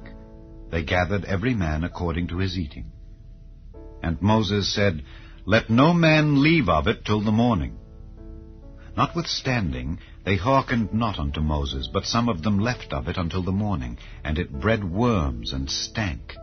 And Moses was wroth with them. And they gathered it every morning, every man according to his eating. And when the sun waxed hot, it melted. And it came to pass that on the 6th day they gathered twice as much bread, 2 omers for one man. And all the rulers of the congregation came and told Moses. And he said unto them, This is that which the Lord hath said. Tomorrow is the rest of the holy Sabbath unto the Lord. Bake that which ye will bake today, and seethe that ye will seethe, and that which remaineth over lay up for you to be kept until the morning. And they laid it up till the morning, as Moses bade, and it did not stink, neither was there any worm therein. And Moses said, Eat that today, for today is a Sabbath unto the Lord. Today ye shall not find it in the field. 6 days ye shall gather it, but on the 7th day, which is the Sabbath, in it there shall be none. And it came to pass that there went out some of the people on the 7th day for to gather, and they found none. And the Lord said unto Moses, How long refuse ye to keep my commandments and my laws? See, for that the Lord hath given you the Sabbath, therefore he giveth you on the 6th day the bread of 2 days. Abide ye every man in his place, let no man go out of his place on the 7th day. So the people rested on the 7th day. And the house of Israel called the name thereof manna, and it was like coriander seed, white, and the taste of it was like wafers made with honey. And Moses said, This is the thing which the Lord commandeth. Fill an omer of it, to be kept for your generations, that they may see the bread wherewith I have fed you in the wilderness, when I brought you forth from the land of Egypt. And Moses said unto Aaron, Take a pot, and put an omer full of manna therein, and lay it up before the Lord, to be kept for your generations. As the Lord commanded Moses, so Aaron laid it up before the testimony, to be kept. And the children of Israel did eat manna 40 years, until they came to a land inhabited. They did eat manna until they came unto the borders of the land of Canaan. Now an omer is the 10th part of an ephah. Chapter 17. And all the congregation of the children of Israel journeyed from the wilderness of Sin after their journeys according to the commandment of the Lord, and pitched in Rephidim. And there was no water for the people to drink. Wherefore the people did chide with Moses, and said, Give us water, that we may drink. And Moses said unto them, Why chide ye with me? Wherefore do ye tempt the Lord? And the people thirsted there for water, and the people murmured against Moses, and said, Wherefore is this that thou hast brought us up out of Egypt to kill us and our children and our cattle with thirst? And Moses cried unto the Lord, saying, What shall I do unto this people? They be almost ready to stone me. And the Lord said unto Moses, Go on before the people, and take with thee of the elders of Israel. And thy rod, wherewith thou smotest the river, take in thine hand, and go. Behold, I will stand before thee there upon the rock in Horeb. And thou shalt smite the rock, and there shall come water out of it, that the people may drink. And Moses did so in the sight of the elders of Israel. And he called the name of the place Massah and Meribah, because of the chiding of the children of Israel, and because they tempted the Lord, saying, Is the Lord among us or not? Then came Amalek, and fought with Israel in Rephidim. And Moses said unto Joshua, Choose us out men, and go out, fight with Amalek. Tomorrow I will stand on the top of the hill with the rod of God in mine hand. So Joshua did as Moses had said to him, and fought with Amalek. And Moses, Aaron, and Hur went up to the top of the hill. And it came to pass, when Moses held up his hand, that Israel prevailed. And when he let down his hand, Amalek prevailed. But Moses' hands were heavy. And they took a stone, and put it under him, and he sat thereon. And Aaron and Hur stayed up his hands, the one on the one side, and the other on the other side. And his hands were steady until the going down of the sun. And Joshua discomfited Amalek and his people with the edge of the sword. And the Lord said unto Moses, Write this for a memorial in a book, and rehearse it in the ears of Joshua. For I will utterly put out the remembrance of Amalek from under heaven.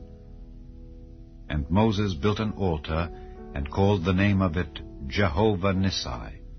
For he said, Because the Lord hath sworn that the Lord will have war with Amalek from generation to generation. Chapter 18. When Jethro, the priest of Midian, Moses' father-in-law, heard of all that God had done for Moses and for Israel his people, and that the Lord had brought Israel out of Egypt, then Jethro, Moses' father-in-law, took Zipporah, Moses' wife, after he had sent her back, and her 2 sons, of which the name of the one was Gershom, for he said, I have been an alien in a strange land, and the name of the other was Eliezer, for the God of my father, said he, was mine help, and delivered me from the sword of Pharaoh. And Jethro, Moses' father-in-law, came with his sons and his wife unto Moses into the wilderness, where he encamped at the mount of God. And he said unto Moses, I, thy father-in-law Jethro, am come unto thee, and thy wife and her 2 sons with her. And Moses went out to meet his father-in-law, and did obeisance, and kissed him. And they asked each other of their welfare, and they came into the tent.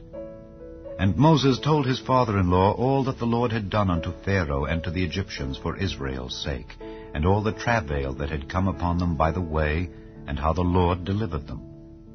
And Jethro rejoiced for all the goodness which the Lord had done to Israel, whom he had delivered out of the hand of the Egyptians.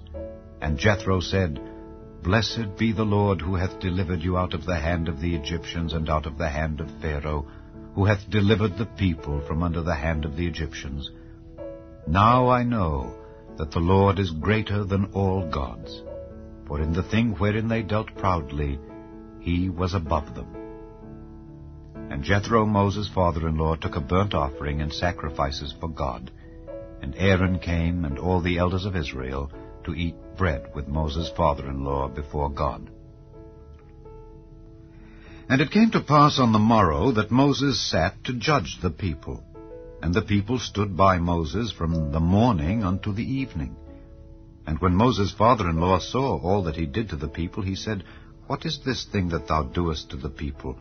Why sittest thou thyself alone, and all the people stand by thee from morning unto even? And Moses said unto his father-in-law, Because the people come unto me to inquire of God.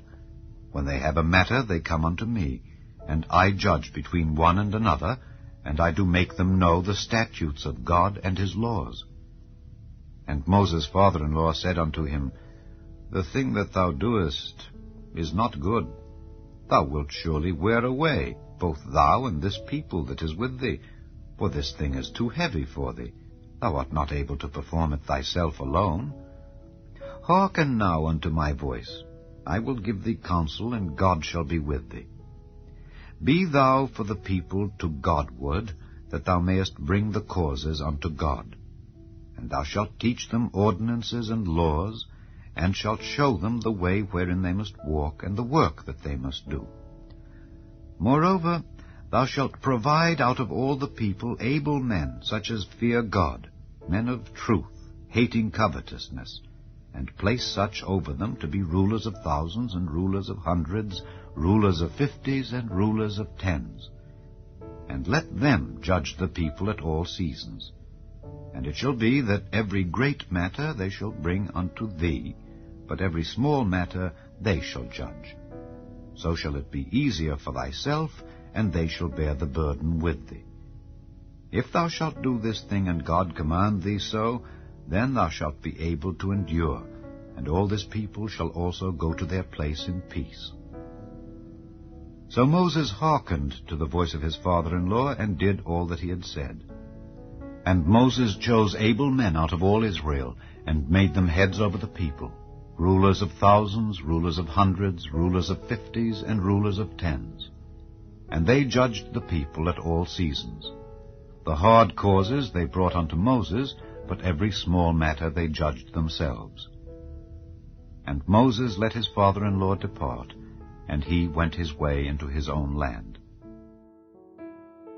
Chapter 19. In the 3rd month, when the children of Israel were gone forth out of the land of Egypt, the same day came they into the wilderness of Sinai. For they were departed from Rephidim, and were come to the desert of Sinai, and had pitched in the wilderness. And there Israel camped before the mount. And Moses went up unto God, and the Lord called unto him out of the mountain, saying, Thus shalt thou say to the house of Jacob, and tell the children of Israel, Ye have seen what I did unto the Egyptians, and how I bare you on eagle's wings, and brought you unto myself. Now therefore, if ye will obey my voice indeed, and keep my covenant, then ye shall be a peculiar treasure unto me above all people, for all the earth is mine. And ye shall be unto me a kingdom of priests, and an holy nation. These are the words which thou shalt speak unto the children of Israel. And Moses came and called for the elders of the people, and laid before their faces all these words which the Lord commanded him. And all the people answered together, and said, All that the Lord hath spoken we will do. And Moses returned the words of the people unto the Lord. And the Lord said unto Moses, Lo, I come unto thee in a thick cloud, that the people may hear when I speak with thee, and believe thee forever. And Moses told the words of the people unto the Lord. And the Lord said unto Moses, Go unto the people, and sanctify them today and tomorrow, and let them wash their clothes, and be ready against the 3rd day. For the 3rd day the Lord will come down in the sight of all the people upon Mount Sinai. And thou shalt set bounds unto the people round about, saying, Take heed to yourselves, that ye go not up into the mount, or touch the border of it. Whosoever toucheth the mount shall be surely put to death. There shall not an hand touch it, but he shall surely be stoned or shot through. Whether it be beast or man, it shall not live. When the trumpet soundeth long, they shall come up to the mount. And Moses went down from the mount unto the people, and sanctified the people, and they washed their clothes. And he said unto the people, Be ready against the 3rd day. Come not at your wives.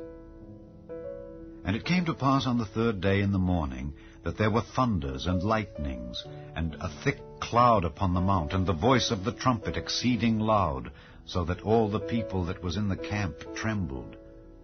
And Moses brought forth the people out of the camp to meet with God, and they stood at the nether part of the mount. And Mount Sinai was altogether on a smoke, because the Lord descended upon it in fire, and the smoke thereof ascended as the smoke of a furnace, and the whole mount quaked greatly. And when the voice of the trumpet sounded long, and waxed louder and louder, Moses spake, and God answered him by a voice. And the Lord came down upon Mount Sinai on the top of the mount. And the Lord called Moses up to the top of the mount, and Moses went up. And the Lord said unto Moses, Go down, charge the people, lest they break through unto the Lord to gaze, and many of them perish. And let the priests also which come near to the Lord sanctify themselves, lest the Lord break forth upon them. And Moses said unto the Lord, The people cannot come up to Mount Sinai, for thou chargedst us, saying, Set bounds about the mount, and sanctify it. And the Lord said unto him, Away, get thee down, and thou shalt come up, thou and Aaron with thee. But let not the priests and the people break through to come up unto the Lord, lest he break forth upon them. So Moses went down unto the people, and spake unto them. Chapter 20. And God spake all these words, saying, I am the Lord thy God, which have brought thee out of the land of Egypt, out of the house of bondage. Thou shalt have no other gods before me. Thou shalt not make unto thee any graven image, or any likeness of anything that is in heaven above, or that is in the earth beneath, or that is in the water under the earth. Thou shalt not bow down thyself to them, nor serve them. For I, the Lord thy God, am a jealous God, visiting the iniquity of the fathers upon the children, unto the third and fourth generation of them that hate me, and showing mercy unto thousands of them that love me and keep my commandments. Thou shalt not take the name of the Lord thy God in vain, for the Lord will not hold him guiltless that taketh his name in vain. Remember the Sabbath day to keep it holy. 6 days shalt thou labor and do all thy work, but the 7th day is the Sabbath of the Lord thy God.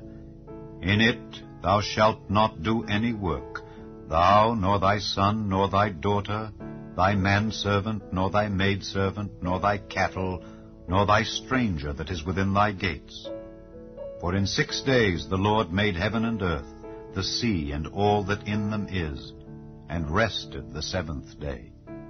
Wherefore the Lord blessed the Sabbath day, and hallowed it.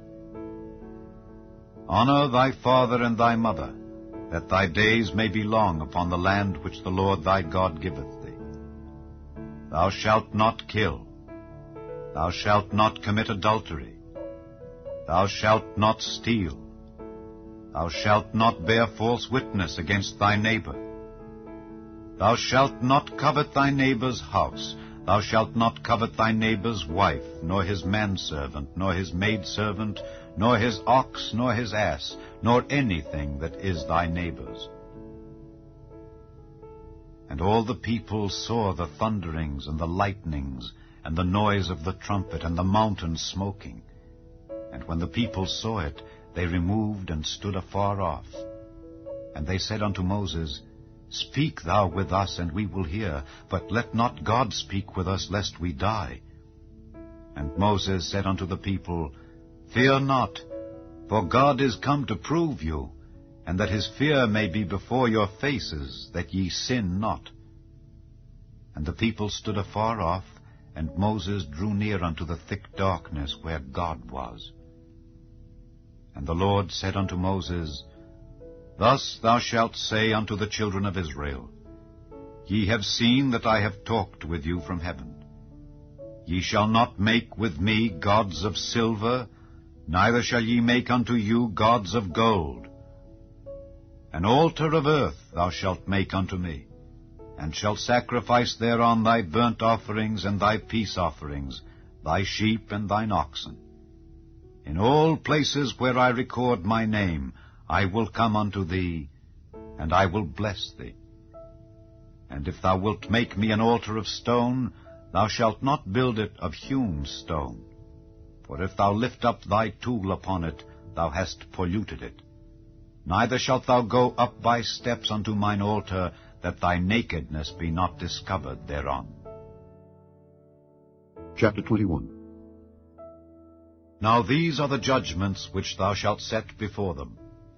If thou buy an Hebrew servant, 6 years he shall serve, and in the 7th he shall go out free for nothing. If he came in by himself, he shall go out by himself. If he were married, then his wife shall go out with him. If his master have given him a wife, and she have borne him sons or daughters, the wife and her children shall be her master's, and he shall go out by himself. And if the servant shall plainly say, I love my master, my wife, and my children, I will not go out free, then his master shall bring him unto the judges. He shall also bring him to the door, or unto the doorpost, and his master shall bore his ear through with an awl, and he shall serve him forever. And if a man sell his daughter to be a maidservant, she shall not go out as the menservants do. If she please not her master, who hath betrothed her to himself, then shall he let her be redeemed. To sell her unto a strange nation he shall have no power, seeing he hath dealt deceitfully with her. And if he have betrothed her unto his son, he shall deal with her after the manner of daughters. If he take him another wife, her food, her raiment, and her duty of marriage shall he not diminish. And if he do not these 3 unto her, then shall she go out free without money. He that smiteth a man so that he die shall be surely put to death. And if a man lie not in wait, but God deliver him into his hand, then I will appoint thee a place whither he shall flee. But if a man come presumptuously upon his neighbor to slay him with guile, thou shalt take him from mine altar, that he may die. And he that smiteth his father or his mother shall be surely put to death. And he that stealeth a man and selleth him, or if he be found in his hand, he shall surely be put to death. And he that curseth his father or his mother shall surely be put to death. And if men strive together, and one smite another with a stone or with his fist, and he die not, but keepeth his bed, if he rise again, and walk abroad upon his staff, then shall he that smote him be quit. Only he shall pay for the loss of his time, and shall cause him to be thoroughly healed. And if a man smite his servant or his maid with a rod, and he die under his hand, he shall be surely punished. Notwithstanding, if he continue a day or 2, he shall not be punished, for he is his money. If men strive and hurt a woman with child, so that her fruit depart from her, and yet no mischief follow, he shall be surely punished according as the woman's husband will lay upon him, and he shall pay as the judges determine. And if any mischief follow, then thou shalt give life for life, eye for eye, tooth for tooth, hand for hand, foot for foot, burning for burning, wound for wound, stripe for stripe. And if a man smite the eye of his servant or the eye of his maid, that it perish, he shall let him go free for his eye's sake. And if he smite out his manservant's tooth or his maidservant's tooth, he shall let him go free for his tooth's sake. If an ox gore a man or a woman, that they die, then the ox shall be surely stoned, and his flesh shall not be eaten, but the owner of the ox shall be quit. But if the ox were wont to push with his horn in time past, and it hath been testified to his owner, and he hath not kept him in, but that he hath killed a man or a woman, the ox shall be stoned, and his owner also shall be put to death. If there be laid on him a sum of money, then he shall give for the ransom of his life whatsoever is laid upon him. Whether he have gored a son or have gored a daughter, according to this judgment shall it be done unto him. If the ox shall push a manservant or a maidservant, he shall give unto their master 30 shekels of silver, and the ox shall be stoned. And if a man shall open a pit, or if a man shall dig a pit, and not cover it, and an ox or an ass fall therein, the owner of the pit shall make it good, and give money unto the owner of them, and the dead beast shall be his. And if one man's ox hurt another's that he die, then they shall sell the live ox, and divide the money of it, and the dead ox also they shall divide. Or if it be known that the ox hath used to push in time past, and his owner hath not kept him in, he shall surely pay ox for ox, and the dead shall be his own. Chapter 22. If a man shall steal an ox or a sheep, and kill it or sell it, he shall restore 5 oxen for an ox, and 4 sheep for a sheep. If a thief be found breaking up, and be smitten that he die, there shall no blood be shed for him. If the sun be risen upon him, there shall be blood shed for him, for he should make full restitution. If he have nothing, then he shall be sold for his theft. If the theft be certainly found in his hand alive, whether it be ox or ass or sheep, he shall restore double. If a man shall cause a field or vineyard to be eaten, and shall put in his beast, and shall feed in another man's field, of the best of his own field and of the best of his own vineyard shall he make restitution. If fire break out and catch in thorns, so that the stacks of corn or the standing corn or the field be consumed therewith, he that kindled the fire shall surely make restitution. If a man shall deliver unto his neighbor money or stuff to keep, and it be stolen out of the man's house, if the thief be found, let him pay double. If the thief be not found, then the master of the house shall be brought unto the judges to see whether he have put his hand unto his neighbor's goods. For all manner of trespass, whether it be for ox, for ass, for sheep, for raiment, or for any manner of lost thing which another challengeth to be his, the cause of both parties shall come before the judges, and whom the judges shall condemn, he shall pay double unto his neighbor. If a man deliver unto his neighbor an ass, or an ox, or a sheep, or any beast to keep, and it die, or be hurt, or driven away, no man seeing it, then shall an oath of the Lord be between them both, that he hath not put his hand unto his neighbor's goods. And the owner of it shall accept thereof, and he shall not make it good. And if it be stolen from him, he shall make restitution unto the owner thereof. If it be torn in pieces, then let him bring it for witness, and he shall not make good that which was torn. And if a man borrow aught of his neighbor, and it be hurt or die, the owner thereof being not with it, he shall surely make it good. But if the owner thereof be with it, he shall not make it good. If it be an hired thing, it came for his hire. And if a man entice a maid that is not betrothed, and lie with her, he shall surely endow her to be his wife. If her father utterly refuse to give her unto him, he shall pay money according to the dowry of virgins. Thou shalt not suffer a witch to live. Whosoever lieth with a beast shall surely be put to death. He that sacrificeth unto any god save unto the Lord only, he shall be utterly destroyed. Thou shalt neither vex a stranger nor oppress him, for ye were strangers in the land of Egypt. Ye shall not afflict any widow or fatherless child. If thou afflict them in any wise, and they cry at all unto me, I will surely hear their cry, and my wrath shall wax hot, and I will kill you with the sword, and your wives shall be widows, and your children fatherless. If thou lend money to any of my people that is poor by thee, thou shalt not be to him as an usurer, neither shalt thou lay upon him usury. If thou at all take thy neighbor's raiment to pledge, thou shalt deliver it unto him by that the sun goeth down. For that is his covering only, it is his raiment for his skin. Wherein shall he sleep? And it shall come to pass, when he crieth unto me, that I will hear, for I am gracious. Thou shalt not revile the gods, nor curse the ruler of thy people. Thou shalt not delay to offer the first of thy ripe fruits and of thy liquors. The firstborn of thy sons shalt thou give unto me. Likewise shalt thou do with thine oxen and with thy sheep. 7 days it shall be with his dam. On the 8th day thou shalt give it me. And ye shall be holy men unto me.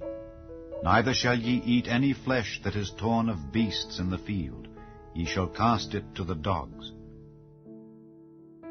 Chapter 23. Thou shalt not raise a false report. Put not thine hand with the wicked to be an unrighteous witness. Thou shalt not follow a multitude to do evil, neither shalt thou speak in a cause to decline after many to wrest judgment. Neither shalt thou countenance a poor man in his cause. If thou meet thine enemy's ox or his ass going astray, thou shalt surely bring it back to him again.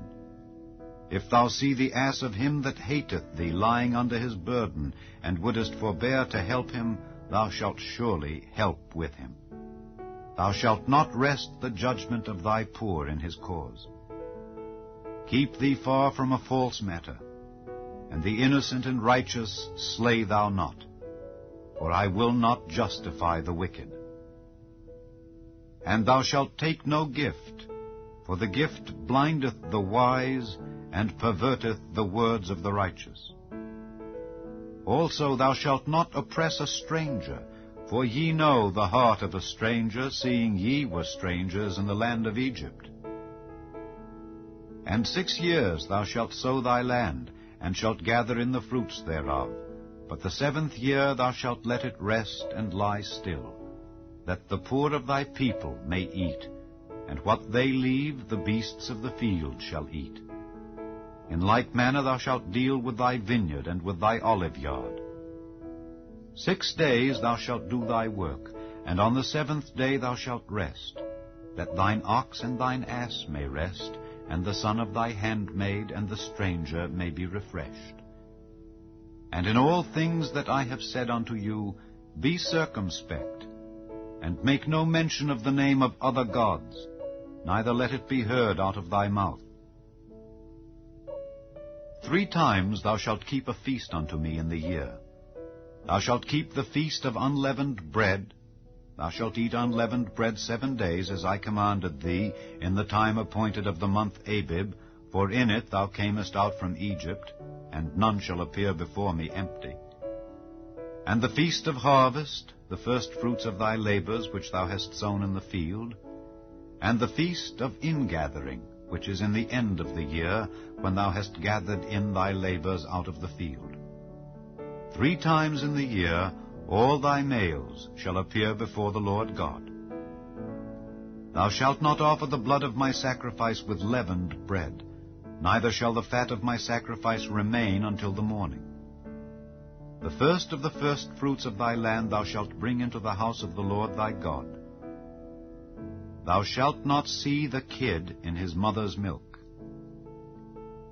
Behold, I send an angel before thee to keep thee in the way, and to bring thee into the place which I have prepared. Beware of him, and obey his voice. Provoke him not, for he will not pardon your transgressions, for my name is in him. But if thou shalt indeed obey his voice, and do all that I speak, then I will be an enemy unto thine enemies, and an adversary unto thine adversaries. For mine angel shall go before thee, and bring thee in unto the Amorites, and the Hittites, and the Perizzites, and the Canaanites, and the Hivites, and the Jebusites, and I will cut them off. Thou shalt not bow down to their gods, nor serve them, nor do after their works, but thou shalt utterly overthrow them, and quite break down their images. And ye shall serve the Lord your God, and he shall bless thy bread and thy water, and I will take sickness away from the midst of thee. There shall nothing cast their young, nor be barren in thy land. The number of thy days I will fulfill. I will send my fear before thee, and will destroy all the people to whom thou shalt come, and I will make all thine enemies turn their backs unto thee. And I will send hornets before thee, which shall drive out the Hivite, the Canaanite, and the Hittite from before thee. I will not drive them out from before thee in 1 year, lest the land become desolate, and the beast of the field multiply against thee.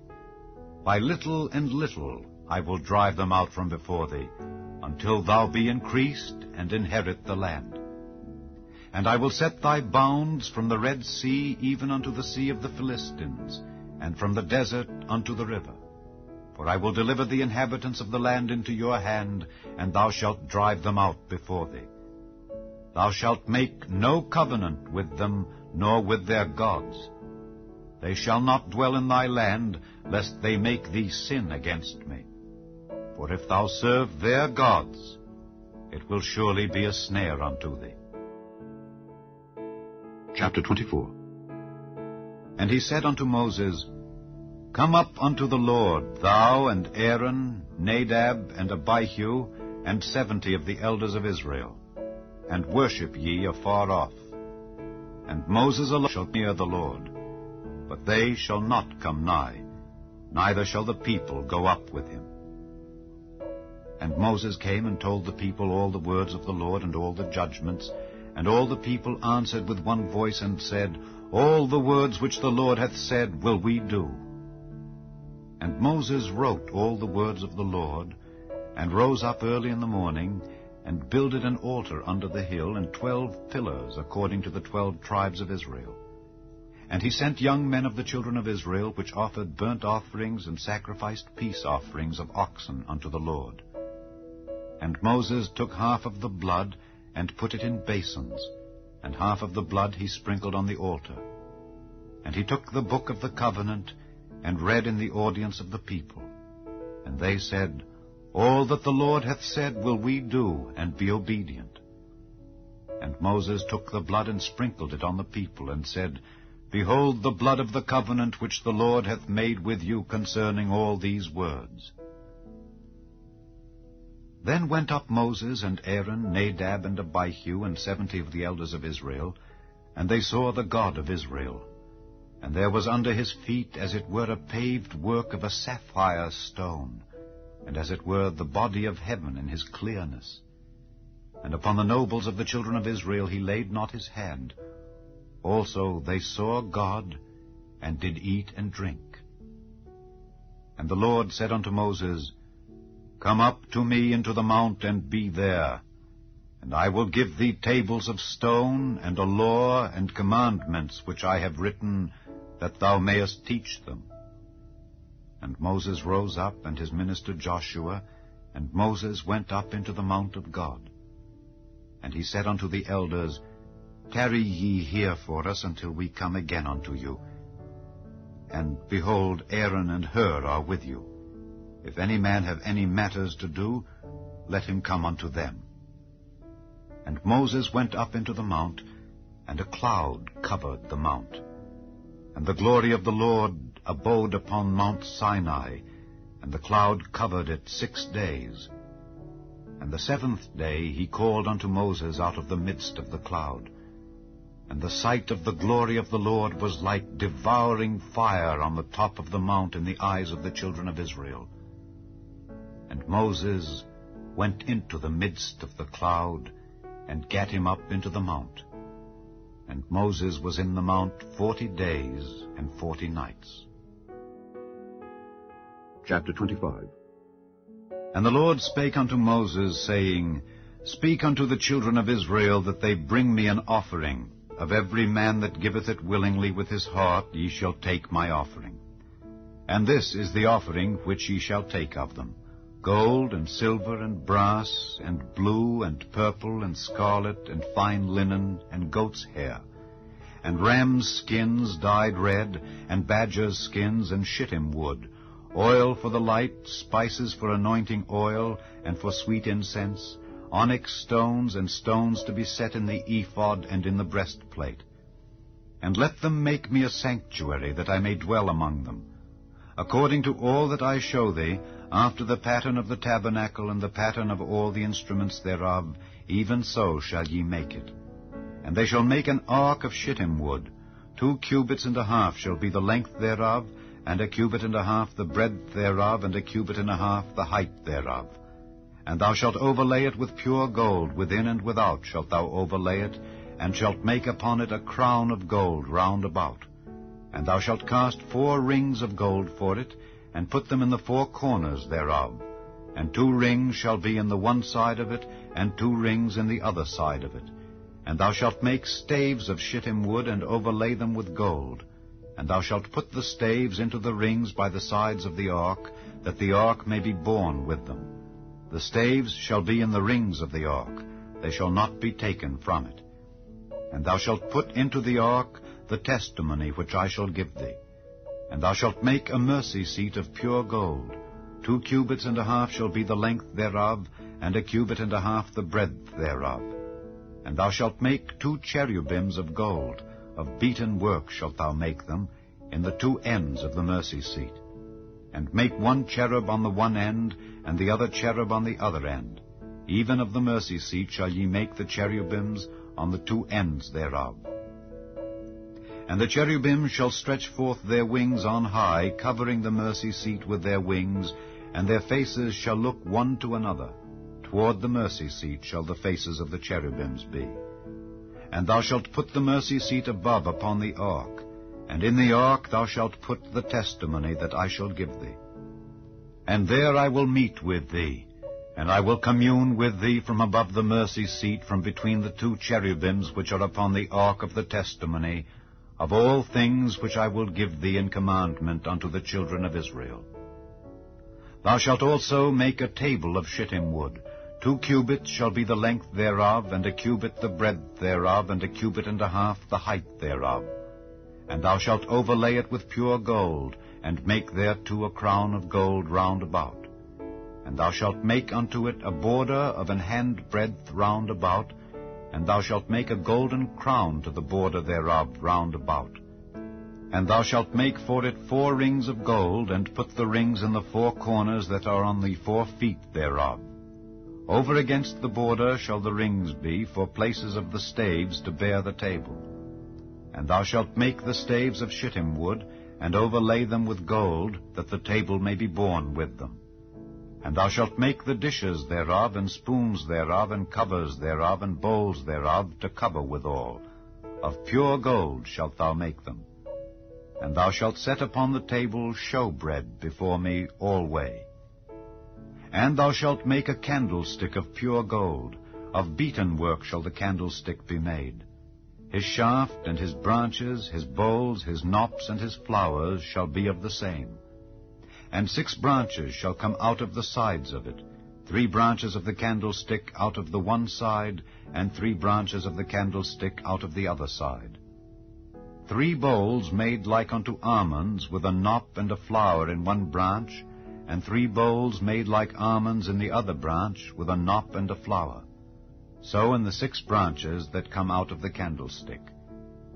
And in the candlestick shall be 4 bowls made like unto almonds, with their knops and their flowers. And there shall be a knop under 2 branches of the same, and a knop under 2 branches of the same, and a knop under 2 branches of the same, according to the 6 branches that proceed out of the candlestick. Their knops and their branches shall be of the same. All it shall be one beaten work of pure gold. And thou shalt make the 7 lamps thereof, and they shall light the lamps thereof, that they may give light over against it. And the tongs thereof and the snuff dishes thereof shall be of pure gold. Of a talent of pure gold shall he make it with all these vessels. And look that thou make them after their pattern, which was showed thee in the mount. Chapter 26. Moreover, thou shalt make the tabernacle with 10 curtains of fine twined linen, and blue, and purple, and scarlet. With cherubims of cunning work shalt thou make them. The length of 1 curtain shall be 28 cubits, and the breadth of 1 curtain 4 cubits, and every one of the curtains shall have 1 measure. The 5 curtains shall be coupled together one to another, and other 5 curtains shall be coupled one to another. And thou shalt make loops of blue upon the edge of the one curtain from the selvage in the coupling, and likewise shalt thou make in the uttermost edge of another curtain in the coupling of the second. 50 loops shalt thou make in the one curtain, and 50 loops shalt thou make in the edge of the curtain that is in the coupling of the second, that the loops may take hold one of another. And thou shalt make 50 taches of gold, and couple the curtains together with the taches, and it shall be one tabernacle. And thou shalt make curtains of goat's hair to be a covering upon the tabernacle. 11 curtains shalt thou make. The length of one curtain shall be 30 cubits, and the breadth of one curtain 4 cubits. And the 11 curtains shall be all of one measure. And thou shalt couple 5 curtains by themselves, and 6 curtains by themselves, and shalt double the 6th curtain in the forefront of the tabernacle. And thou shalt make 50 loops on the edge of the one curtain that is outmost in the coupling, and 50 loops in the edge of the curtain which coupleth the second. And thou shalt make 50 taches of brass, and put the taches into the loops, and couple the tent together, that it may be one. And the remnant that remaineth of the curtains of the tent, the half curtain that remaineth, shall hang over the back side of the tabernacle. And a cubit on the one side, and a cubit on the other side of that which remaineth in the length of the curtains of the tent, it shall hang over the sides of the tabernacle on this side and on that side, to cover it. And thou shalt make a covering for the tent of rams' skins dyed red, and a covering above of badgers' skins. And thou shalt make boards for the tabernacle of shittim wood standing up. 10 cubits shall be the length of a board, and a cubit and a half shall be the breadth of one board. 2 tenons shall there be in one board, set in order one against another. Thus shalt thou make for all the boards of the tabernacle. And thou shalt make the boards for the tabernacle 20 boards on the south side southward. And thou shalt make 40 sockets of silver under the 20 boards, 2 sockets under one board for his 2 tenons, and 2 sockets under another board for his 2 tenons. And for the second side of the tabernacle on the north side there shall be 20 boards. And there 40 sockets of silver, 2 sockets under one board, and 2 sockets under another board. And for the sides of the tabernacle westward thou shalt make 6 boards, and 2 boards shalt thou make for the corners of the tabernacle in the 2 sides. And they shall be coupled together beneath, and they shall be coupled together above the head of it unto one ring. Thus shall it be for them both. They shall be for the 2 corners. And they shall be 8 boards, and their sockets of silver, 16 sockets, 2 sockets under one board, and 2 sockets under another board. And thou shalt make bars of shittim wood, 5 for the boards of the one side of the tabernacle, and 5 bars for the boards of the other side of the tabernacle, and 5 bars for the boards of the side of the tabernacle, for the 2 sides westward. And the middle bar in the midst of the boards shall reach from end to end. And thou shalt overlay the boards with gold, and make their rings of gold for places for the bars. And thou shalt overlay the bars with gold.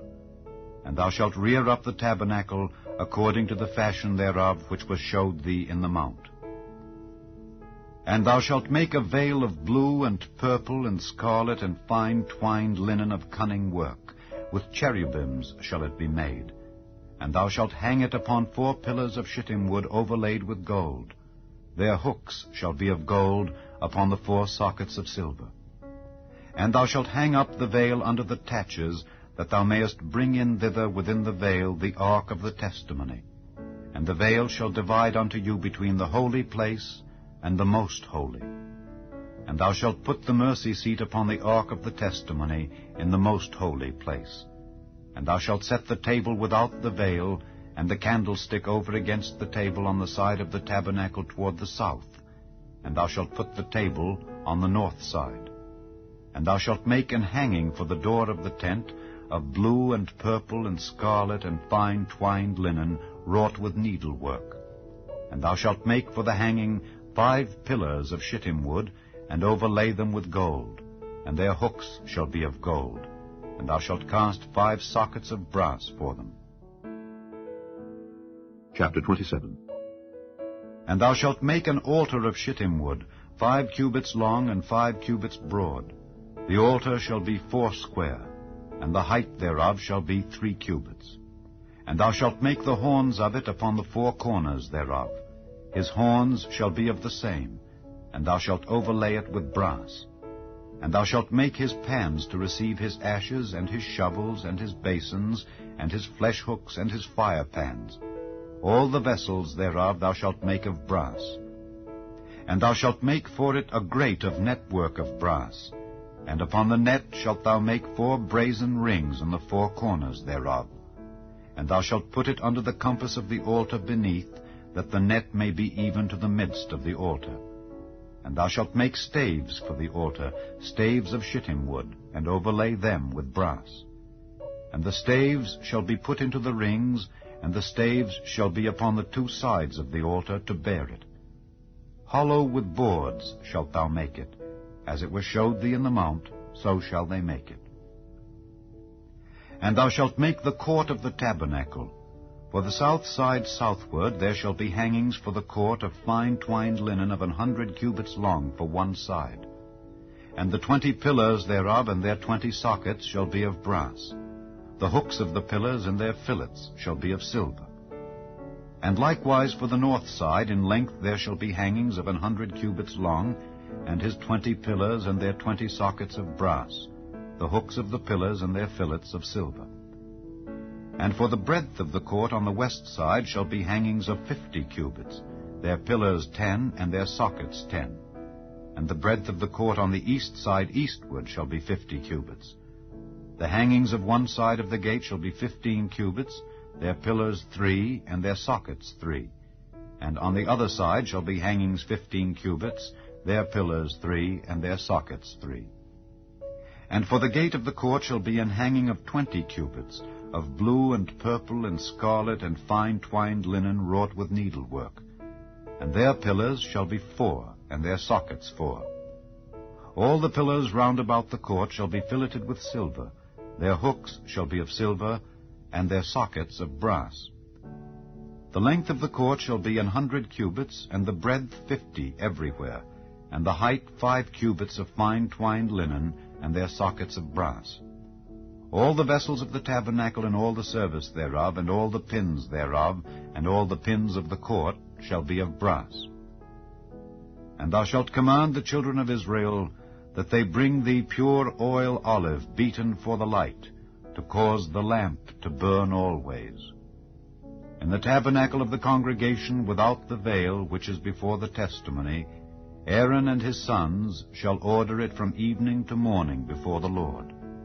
It shall be a statute forever unto their generations on the behalf of the children of Israel. Chapter 28. And take thou unto thee Aaron thy brother and his sons with him from among the children of Israel, that he may minister unto me in the priest's office, even Aaron, Nadab, and Abihu, Eleazar, and Ithamar, Aaron's sons. And thou shalt make holy garments for Aaron thy brother, for glory and for beauty. And thou shalt speak unto all that are wise-hearted, whom I have filled with the spirit of wisdom, that they may make Aaron's garments to consecrate him, that he may minister unto me in the priest's office. And these are the garments which they shall make: a breastplate, and an ephod, and a robe, and a broidered coat, a mitre, and a girdle. And they shall make holy garments for Aaron thy brother and his sons, that he may minister unto me in the priest's office. And they shall take gold, and blue, and purple, and scarlet, and fine linen. And they shall make the ephod of gold, of blue, and of purple, of scarlet, and fine twined linen with cunning work.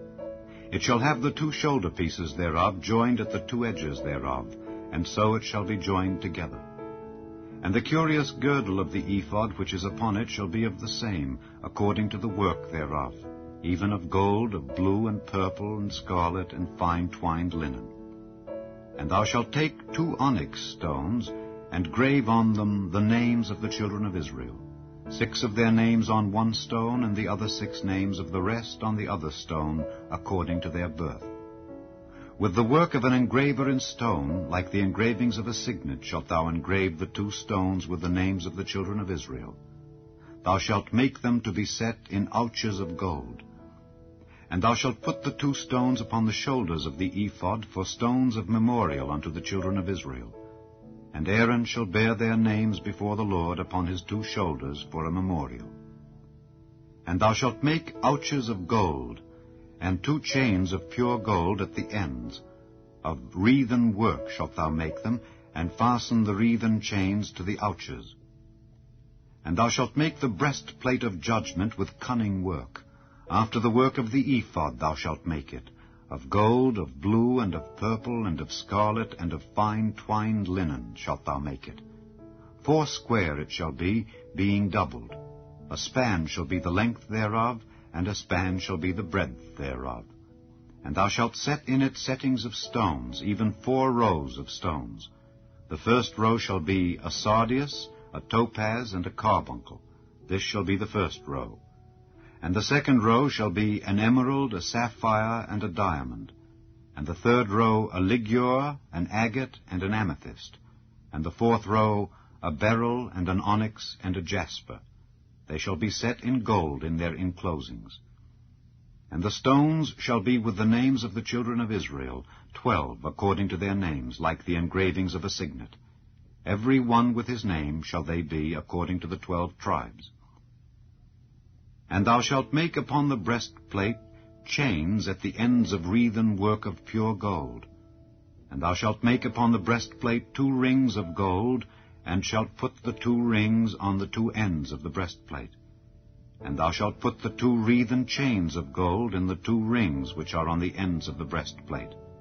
And the other 2 ends of the 2 wreathen chains thou shalt fasten in the 2 ouches, and put them on the shoulder pieces of the ephod before it.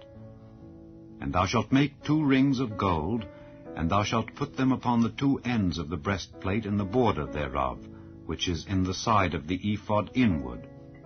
And 2 other rings of gold thou shalt make, and shalt put them on the 2 sides of the ephod underneath, toward the forepart thereof, over against the other coupling thereof, above the curious girdle of the ephod.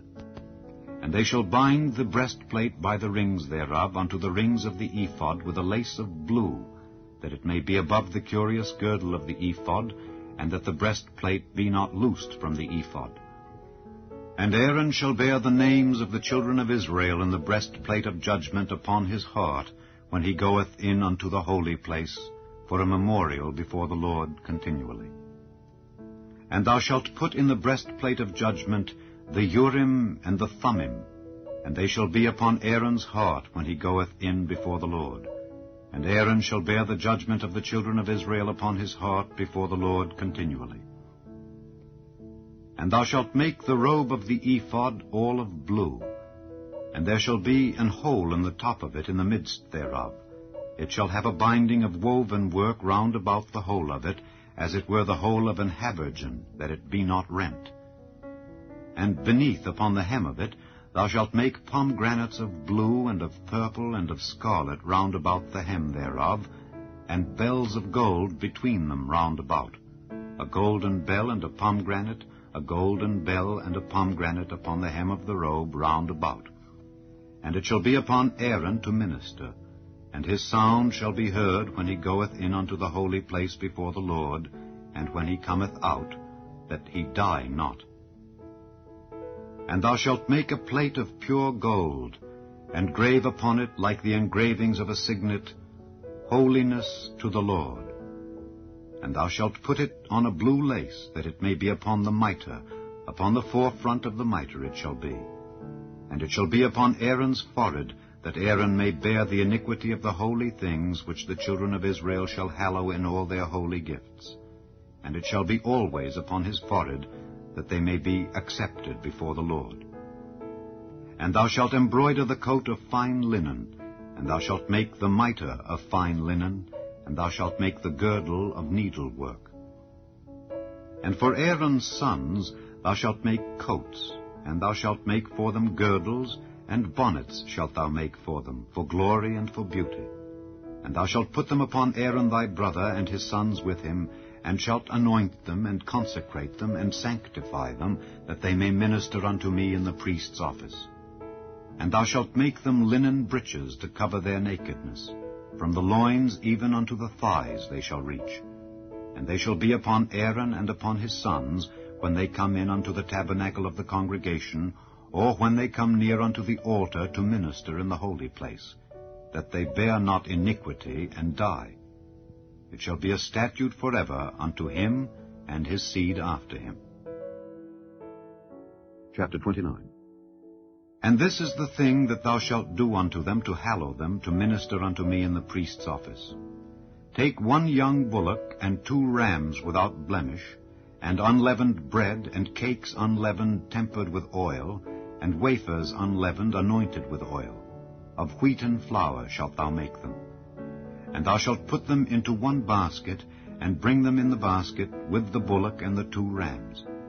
And Aaron and his sons thou shalt bring unto the door of the tabernacle of the congregation, and shalt wash them with water. And thou shalt take the garments, and put upon Aaron the coat, and the robe of the ephod, and the breastplate, and gird him with the curious girdle of the ephod. And thou shalt put the mitre upon his head, and put the holy crown upon the mitre. Then shalt thou take the anointing oil, and pour it upon his head, and anoint him. And thou shalt bring his sons, and put coats upon them. And thou shalt gird them with girdles, Aaron and his sons, and put the bonnets on them. And the priest's office shall be theirs for a perpetual statute, and thou shalt consecrate Aaron and his sons. And thou shalt cause a bullock to be brought before the tabernacle of the congregation, and Aaron and his sons shall put their hands upon the head of the bullock. And thou shalt kill the bullock before the Lord by the door of the tabernacle of the congregation. And thou shalt take of the blood of the bullock, and put it upon the horns of the altar with thy finger, and pour all the blood beside the bottom of the altar. And thou shalt take all the fat that covereth the inwards, and the caul that is above the liver, and the 2 kidneys, and the fat that is upon them, and burn them upon the altar. But the flesh of the bullock, and his skin, and his dung, shalt thou burn with fire without the camp. It is a sin offering. Thou shalt also take 1 ram, and Aaron and his sons shall put their hands upon the head of the ram. And thou shalt slay the ram, and thou shalt take his blood, and sprinkle it round about upon the altar. And thou shalt cut the ram in pieces, and wash the inwards of him and his legs, and put them unto his pieces, and unto his head. And thou shalt burn the whole ram upon the altar. It is a burnt offering unto the Lord. It is a sweet savour, an offering made by fire unto the Lord. And thou shalt take the other ram, and Aaron and his sons shall put their hands upon the head of the ram. Then shalt thou kill the ram, and take of his blood, and put it upon the tip of the right ear of Aaron, and upon the tip of the right ear of his sons, and upon the thumb of their right hand, and upon the great toe of their right foot, and sprinkle the blood upon the altar round about. And thou shalt take of the blood that is upon the altar, and of the anointing oil, and sprinkle it upon Aaron, and upon his garments, and upon his sons, and upon the garments of his sons with him. And he shall be hallowed, and his garments, and his sons' garments with him. Also thou shalt take of the ram the fat and the rump, and the fat that covereth the inwards, and the caul above the liver, and the 2 kidneys, and the fat that is upon them, and the right shoulder, for it is a ram of consecration. And 1 loaf of bread, and 1 cake of oiled bread, and 1 wafer out of the basket of the unleavened bread that is before the Lord. And thou shalt put all in the hands of Aaron, and in the hands of his sons, and shalt wave them for a wave offering before the Lord. And thou shalt receive them of their hands, and burn them upon the altar for a burnt offering, for a sweet savour before the Lord. It is an offering made by fire unto the Lord. And thou shalt take the breast of the ram of Aaron's consecration, and wave it for a wave offering before the Lord. And it shall be thy part. And thou shalt sanctify the breast of the wave offering, and the shoulder of the heave offering, which is waved, and which is heaved up, of the ram of the consecration, even of that which is for Aaron, and of that which is for his sons. And it shall be Aaron's and his sons by a statute forever from the children of Israel. For it is an heave offering, And it shall be an heave offering from the children of Israel of the sacrifice of their peace offerings, even their heave offering unto the Lord. And the holy garments of Aaron shall be his sons after him, to be anointed therein, and to be consecrated in them. And that son that is priest in his stead shall put them on 7 days, when he cometh into the tabernacle of the congregation, to minister in the holy place. And thou shalt take the ram of the consecration, and seethe his flesh in the holy place. And Aaron and his sons shall eat the flesh of the ram, and the bread that is in the basket by the door of the tabernacle of the congregation. And they shall eat those things wherewith the atonement was made, to consecrate and to sanctify them. But a stranger shall not eat thereof, because they are holy.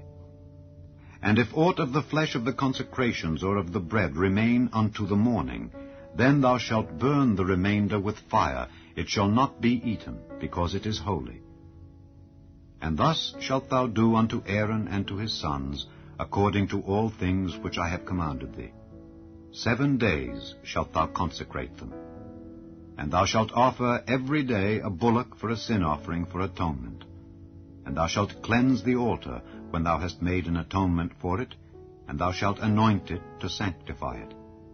7 days thou shalt make an atonement for the altar and sanctify it, and it shall be an altar most holy. Whatsoever toucheth the altar shall be holy. Now this is that which thou shalt offer upon the altar: 2 lambs of the first year, day by day, continually. The one lamb thou shalt offer in the morning, and the other lamb thou shalt offer at even. And with the one lamb 1/10 deal of flour mingled with the 4th part of an hin of beaten oil, and the 4th part of an hin of wine for a drink offering. And the other lamb thou shalt offer at even, and shalt do thereto according to the meat offering of the morning, and according to the drink offering thereof, for a sweet savour, an offering made by fire unto the Lord. This shall be a continual burnt offering throughout your generations at the door of the tabernacle of the congregation before the Lord, where I will meet you to speak there unto thee. And there I will meet with the children of Israel, and the tabernacle shall be sanctified by my glory. And I will sanctify the tabernacle of the congregation and the altar. I will sanctify also both Aaron and his sons to minister to me in the priest's office. And I will dwell among the children of Israel, and will be their God. And they shall know that I am the Lord their God, that brought them forth out of the land of Egypt, that I may dwell among them. I am the Lord their God. Chapter 30. And thou shalt make an altar to burn incense upon. Of shittim wood shalt thou make it. A cubit shall be the length thereof, and a cubit the breadth thereof. foursquare shall it be, and 2 cubits shall be the height thereof. The horns thereof shall be of the same. And thou shalt overlay it with pure gold, the top thereof and the sides thereof round about, and the horns thereof. And thou shalt make unto it a crown of gold round about. And 2 golden rings shalt thou make to it under the crown of it, by the 2 corners thereof. Upon the 2 sides of it shalt thou make it. And they shall be for places for the staves to bear it withal. And thou shalt make the staves of shittim wood, and overlay them with gold. And thou shalt put it before the veil that is by the ark of the testimony, before the mercy seat that is over the testimony, where I will meet with thee. And Aaron shall burn thereon sweet incense every morning. When he dresseth the lamps, he shall burn incense upon it. And when Aaron lighteth the lamps at even, he shall burn incense upon it, a perpetual incense before the Lord throughout your generations. Ye shall offer no strange incense thereon, nor burnt sacrifice, nor meat offering, neither shall ye pour drink offering thereon. And Aaron shall make an atonement upon the horns of it once in a year with the blood of the sin offering of atonements. Once in the year shall he make atonement upon it throughout your generations. It is most holy unto the Lord. And the Lord spake unto Moses, saying, When thou takest the sum of the children of Israel after their number, then shall they give every man a ransom for his soul unto the Lord, when thou numberest them, that there be no plague among them when thou numberest them. This they shall give every one that passeth among them that are numbered, half a shekel after the shekel of the sanctuary. A shekel is 20 gerahs. And half shekel shall be the offering of the Lord. Every one that passeth among them that are numbered from 20 years old and above shall give an offering unto the Lord. The rich shall not give more, and the poor shall not give less than half a shekel, when they give an offering unto the Lord to make an atonement for your souls. And thou shalt take the atonement money of the children of Israel, and shalt appoint it for the service of the tabernacle of the congregation, that it may be a memorial unto the children of Israel before the Lord, to make an atonement for your souls. And the Lord spake unto Moses, saying, Thou shalt also make a laver of brass, and his foot also of brass, to wash withal. And thou shalt put it between the tabernacle of the congregation and the altar, and thou shalt put water therein. For Aaron and his sons shall wash their hands and their feet thereat. When they go into the tabernacle of the congregation, they shall wash with water, that they die not. Or when they come near to the altar to minister, to burn offering made by fire unto the Lord, so they shall wash their hands and their feet, that they die not. And it shall be a statute forever to them, even to him and to his seed throughout their generations. Moreover the Lord spake unto Moses, saying, Take thou also unto thee principal spices, of pure myrrh 500 shekels, and of sweet cinnamon half so much, even 250 shekels, and of sweet calamus 250 shekels, and of cassia 500 shekels, after the shekel of the sanctuary, and of oil olive and hin. And thou shalt make it an oil of holy ointment, an ointment compound after the art of the apothecary. It shall be an holy anointing oil. And thou shalt anoint the tabernacle of the congregation therewith, and the ark of the testimony, and the table and all his vessels, and the candlestick and his vessels, and the altar of incense, and the altar of burnt offering with all his vessels, and the laver and his foot. And thou shalt sanctify them, that they may be most holy. Whatsoever toucheth them shall be holy. And thou shalt anoint Aaron and his sons, and consecrate them, that they may minister unto me in the priest's office. And thou shalt speak unto the children of Israel, saying, This shall be an holy anointing oil unto me throughout your generations. Upon man's flesh shall it not be poured, neither shall ye make any other like it after the composition of it. It is holy, and it shall be holy unto you. Whosoever compoundeth any like it, or whosoever putteth any of it upon a stranger, shall even be cut off from his people. And the Lord said unto Moses, Take unto thee sweet spices, stacte, and onycha, and galbanum, these sweet spices with pure frankincense. Of each shall there be a like weight. And thou shalt make it a perfume, a confection after the art of the apothecary, tempered together, pure and holy. And thou shalt beat some of it very small, and put of it before the testimony in the tabernacle of the congregation, where I will meet with thee. It shall be unto you most holy. And as for the perfume which thou shalt make, ye shall not make to yourselves according to the composition thereof. It shall be unto thee holy for the Lord. Whosoever shall make like unto that, to smell thereto, shall even be cut off from his people. Chapter 31. And the Lord spake unto Moses, saying, See, I have called by name Bezaleel the son of Uri, the son of Hur, of the tribe of Judah. And I have filled him with the Spirit of God, in wisdom and in understanding and in knowledge and in all manner of workmanship, to devise cunning works, to work in gold and in silver and in brass, and in cutting of stones, to set them, and in carving of timber, to work in all manner of workmanship. And I, behold, I have given with him Aholiab, the son of Ahisamach, of the tribe of Dan. And in the hearts of all that are wise-hearted I have put wisdom, that they may make all that I have commanded thee. The tabernacle of the congregation, and the ark of the testimony, and the mercy seat that is thereupon, and all the furniture of the tabernacle, and the table and his furniture, and the pure candlestick with all his furniture, and the altar of incense, and the altar of burnt offering with all his furniture, and the laver and his foot, and the cloths of service, and the holy garments for Aaron the priest, and the garments of his sons to minister in the priest's office, and the anointing oil and sweet incense for the holy place. According to all that I have commanded thee shall they do.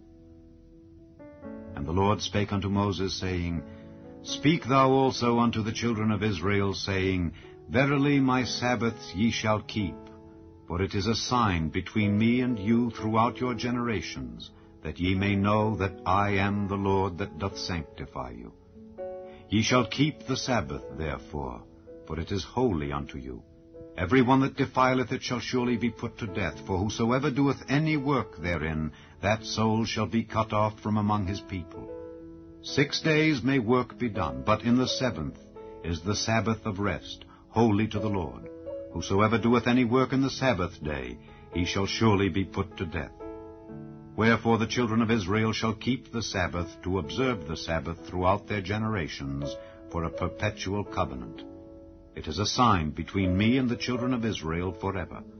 For in 6 days the Lord made heaven and earth, and on the 7th day he rested and was refreshed. And he gave unto Moses, when he had made an end of communing with him upon Mount Sinai, 2 tables of testimony, tables of stone written with the finger of God. Chapter 32. And when the people saw that Moses delayed to come down out of the mount, the people gathered themselves together unto Aaron, and said unto him, Up, make us gods, which shall go before us. For as for this Moses, the man that brought us up out of the land of Egypt, we wot not what is become of him. And Aaron said unto them, Break off the golden earrings which are in the ears of your wives, of your sons, and of your daughters, and bring them unto me.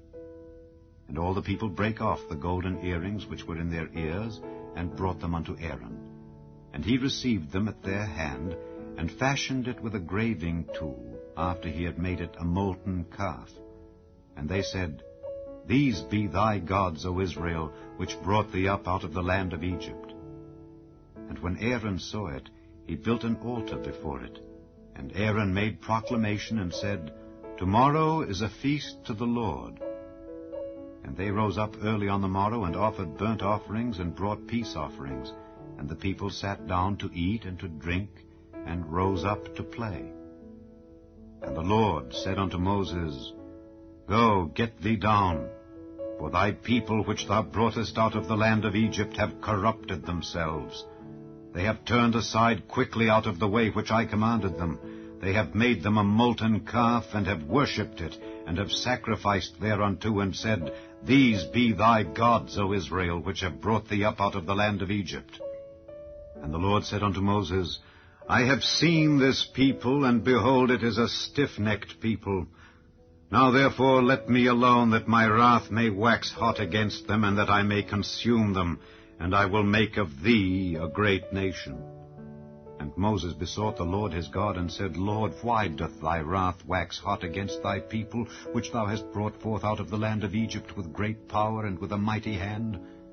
Wherefore should the Egyptians speak and say, For mischief did he bring them out, to slay them in the mountains, and to consume them from the face of the earth? Turn from thy fierce wrath, and repent of this evil against thy people. Remember Abraham, Isaac, and Israel, thy servants, to whom thou swarest by thine own self, and saidst unto them, I will multiply your seed as the stars of heaven, and all this land that I have spoken of will I give unto your seed, and they shall inherit it forever. And the Lord repented of the evil which he thought to do unto his people. And Moses turned, and went down from the mount, and the 2 tables of the testimony were in his hand. The tables were written on both their sides, on the one side and on the other were they written. And the tables were the work of God, and the writing was the writing of God, graven upon the tables. And when Joshua heard the noise of the people as they shouted, he said unto Moses, There is a noise of war in the camp. And he said, It is not the voice of them that shout for mastery, neither is it the voice of them that cry for being overcome, but the noise of them that sing do I hear. And it came to pass, as soon as he came nigh unto the camp, that he saw the calf and the dancing. And Moses' anger waxed hot, and he cast the tables out of his hands, and brake them beneath the mount. And he took the calf which they had made, and burnt it in the fire, and ground it to powder, and strawed it upon the water, and made the children of Israel drink of it. And Moses said unto Aaron, What did this people unto thee, that thou hast brought so great a sin upon them? And Aaron said, Let not the anger of my Lord wax hot. Thou knowest the people, that they are set on mischief. For they said unto me, Make us gods which shall go before us. For as for this Moses, the man that brought us up out of the land of Egypt, we wot not what is become of him. And I said unto them, Whosoever hath any gold, let them break it off. So they gave it me. Then I cast it into the fire, and there came out this calf. And when Moses saw that the people were naked, for Aaron had made them naked unto their shame among their enemies, then Moses stood in the gate of the camp, and said, Who is on the Lord's side? Let him come unto me. And all the sons of Levi gathered themselves together unto him. And he said unto them, Thus saith the Lord God of Israel, Put every man his sword by his side, and go in and out from gate to gate throughout the camp, and slay every man his brother, and every man his companion, and every man his neighbor. And the children of Levi did according to the word of Moses. And there fell of the people that day about 3,000 men. For Moses had said, Consecrate yourselves today to the Lord, even every man upon his son and upon his brother, that he may bestow upon you a blessing this day. And it came to pass on the morrow that Moses said unto the people, Ye have sinned a great sin. And now I will go up unto the Lord. Peradventure I shall make an atonement for your sin. And Moses returned unto the Lord, and said, O, this people have sinned a great sin, and have made them gods of gold. Yet now, if thou wilt, forgive their sin. And if not, blot me, I pray thee, out of thy book which thou hast written. And the Lord said unto Moses, Whosoever hath sinned against me, him will I blot out of my book. Therefore now go, lead the people unto the place of which I have spoken unto thee. Behold, mine angel shall go before thee. Nevertheless, in the day when I visit, I will visit their sin upon them. And the Lord plagued the people, because they made the calf which Aaron made. Chapter 33. And the Lord said unto Moses, Depart and go up hence, thou and the people which thou hast brought up out of the land of Egypt, unto the land which I sware unto Abraham, to Isaac, and to Jacob, saying, Unto thy seed will I give it. And I will send an angel before thee, and I will drive out the Canaanite, the Amorite, and the Hittite, and the Perizzite, the Hivite, and the Jebusite, unto a land flowing with milk and honey. For I will not go up in the midst of thee, for thou art a stiff-necked people, lest I consume thee in the way. And when the people heard these evil tidings, they mourned, and no man did put on him his ornaments. For the Lord had said unto Moses, Say unto the children of Israel, Ye are a stiff-necked people. I will come up into the midst of thee in a moment, and consume thee. Therefore now put off thy ornaments from thee, that I may know what to do unto thee. And the children of Israel stripped themselves of their ornaments by the Mount Horeb. And Moses took the tabernacle, and pitched it without the camp, afar off from the camp, and called it the tabernacle of the congregation. And it came to pass that every one which sought the Lord went out unto the tabernacle of the congregation, which was without the camp. And it came to pass, when Moses went out unto the tabernacle, that all the people rose up, and stood every man at his tent door, and looked after Moses until he was gone into the tabernacle. And it came to pass, as Moses entered into the tabernacle, the cloudy pillar descended, and stood at the door of the tabernacle, and the Lord talked with Moses. And all the people saw the cloudy pillar stand at the tabernacle door, and all the people rose up and worshipped, every man in his tent door. And the Lord spake unto Moses face to face, as a man speaketh unto his friend. And he turned again into the camp, but his servant Joshua the son of Nun, a young man, departed not out of the tabernacle. And And Moses said unto the Lord, See, thou sayest unto me, Bring up this people, and thou hast not let me know whom thou wilt send with me. Yet thou hast said, I know thee by name, and thou hast also found grace in my sight. Now therefore I pray thee, if I have found grace in thy sight, show me now thy way, that I may know thee, that I may find grace in thy sight, and consider that this nation is thy people. And he said, My presence shall go with thee, and I will give thee rest. And he said unto him, If thy presence go not with me, carry us not up hence. For wherein shall it be known here that I and thy people have found grace in thy sight? Is it not in that thou goest with us? So shall we be separated, I and thy people, from all the people that are upon the face of the earth. And the Lord said unto Moses, I will do this thing also that thou hast spoken, for thou hast found grace in my sight, and I know thee by name. And he said, I beseech thee, show me thy glory. And he said, I will make all my goodness pass before thee, and I will proclaim the name of the Lord before thee, and will be gracious to whom I will be gracious, and will show mercy on whom I will show mercy. And he said, Thou canst not see my face, for there shall no man see me and live. And the Lord said, Behold, there is a place by me, and thou shalt stand upon a rock. And it shall come to pass, while my glory passeth by, that I will put thee in a clift of the rock, and will cover thee with my hand while I pass by. And I will take away mine hand, and thou shalt see my back parts, but my face shall not be seen. Chapter 34. And the Lord said unto Moses, Hew thee 2 tables of stone like unto the first, and I will write upon these tables the words that were in the first tables which thou breakest. And be ready in the morning, and come up in the morning unto Mount Sinai, and present thyself there to me in the top of the mount. And no man shall come up with thee, neither let any man be seen throughout all the mount, neither let the flocks nor herds feed before that mount.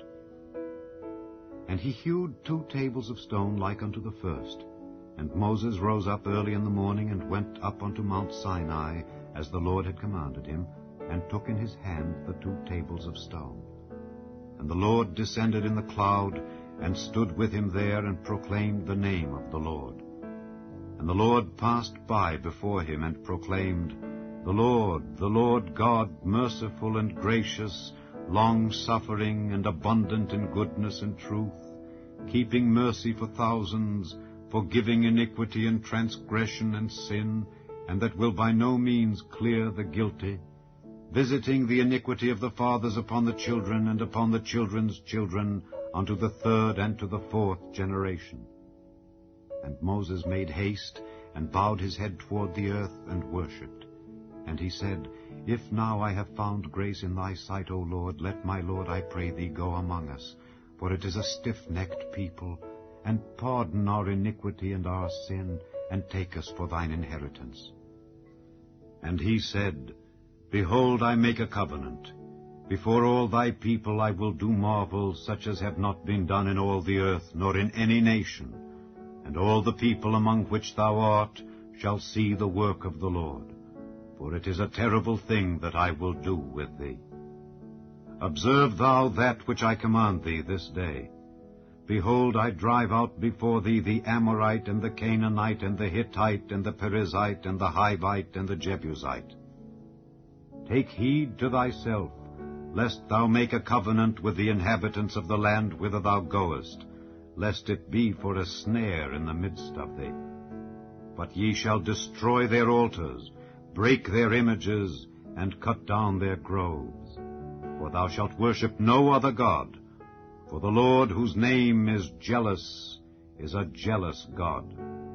Lest thou make a covenant with the inhabitants of the land, and they go a-whoring after their gods, and do sacrifice unto their gods, and one call thee, and thou eat of his sacrifice, and thou take of their daughters unto thy sons, and their daughters go a-whoring after their gods, and make thy sons go a-whoring after their gods.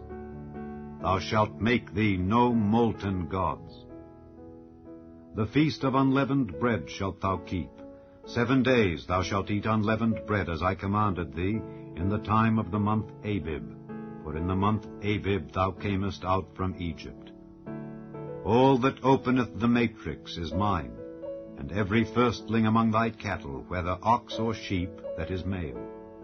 But the firstling of an ass thou shalt redeem with a lamb, and if thou redeem him not, then shalt thou break his neck. All the firstborn of thy sons thou shalt redeem, and none shall appear before me empty. 6 days thou shalt work, but on the 7th day thou shalt rest. In earing time and in harvest thou shalt rest. And thou shalt observe the feast of weeks, of the first fruits of wheat harvest, and the feast of ingathering at the year's end. Thrice in the year shall all your men-children appear before the Lord God, the God of Israel. For I will cast out the nations before thee, and enlarge thy borders. Neither shall any man desire thy land, when thou shalt go up to appear before the Lord thy God thrice in the year. Thou shalt not offer the blood of my sacrifice with leaven, neither shall the sacrifice of the feast of the Passover be left unto the morning. The first of the firstfruits of thy land thou shalt bring unto the house of the Lord thy God. Thou shalt not see the kid in his mother's milk. And the Lord said unto Moses, Write thou these words, for after the tenor of these words I have made a covenant with thee and with Israel. And he was there with the Lord 40 days and 40 nights. He did neither eat bread nor drink water, and he wrote upon the tables the words of the covenant, the 10 commandments. And it came to pass, when Moses came down from Mount Sinai with the 2 tables of testimony in Moses' hand, when he came down from the mount, that Moses wist not that the skin of his face shone while he talked with him. And when Aaron and all the children of Israel saw Moses, behold, the skin of his face shone, and they were afraid to come nigh him. And Moses called unto them, and Aaron and all the rulers of the congregation returned unto him, and Moses talked with them. And afterward all the children of Israel came nigh, and he gave them in commandment all that the Lord had spoken with him in Mount Sinai. And till Moses had done speaking with them, he put a veil on his face. But when Moses went in before the Lord to speak with him, he took the veil off until he came out. And he came out and spake unto the children of Israel that which he was commanded. And the children of Israel saw the face of Moses, that the skin of Moses' face shone. And Moses put the veil upon his face again, until he went in to speak with him. Chapter 35. And Moses gathered all the congregation of the children of Israel together, and said unto them, These are the words which the Lord hath commanded, that ye should do them. 6 days shall work be done, but on the 7th day there shall be to you an holy day, a Sabbath of rest to the Lord. Whosoever doeth work therein shall be put to death. Ye shall kindle no fire throughout your habitations upon the Sabbath day. And Moses spake unto all the congregation of the children of Israel, saying, This is the thing which the Lord commanded, saying, Take ye from among you an offering unto the Lord. Whosoever is of a willing heart, let him bring it, an offering of the Lord, gold and silver and brass and blue and purple and scarlet and fine linen and goat's hair, and rams' skins dyed red, and badger skins and shittim wood, and oil for the light, and spices for anointing oil and for the sweet incense, and onyx stones, and stones to be set for the ephod and for the breastplate.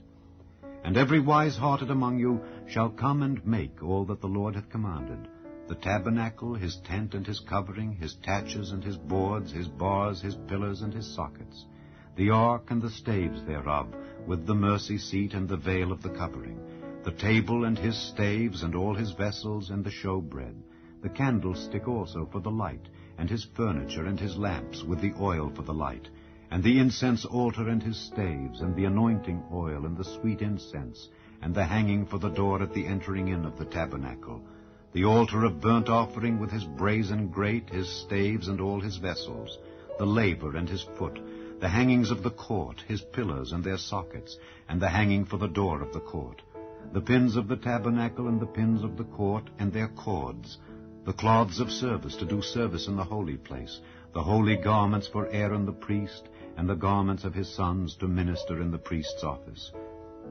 And all the congregation of the children of Israel departed from the presence of Moses. And they came every one whose heart stirred him up, and every one whom his spirit made willing, and they brought the Lord's offering to the work of the tabernacle of the congregation, and for all his service, and for the holy garments. And they came, both men and women, as many as were willing-hearted, and brought bracelets and earrings and rings and tablets, all jewels of gold. And every man that offered an offering of gold unto the Lord. And every man with whom was found blue and purple and scarlet and fine linen and goat's hair and red skins of rams and badgers' skins brought them. Every one that did offer an offering of silver and brass brought the Lord's offering.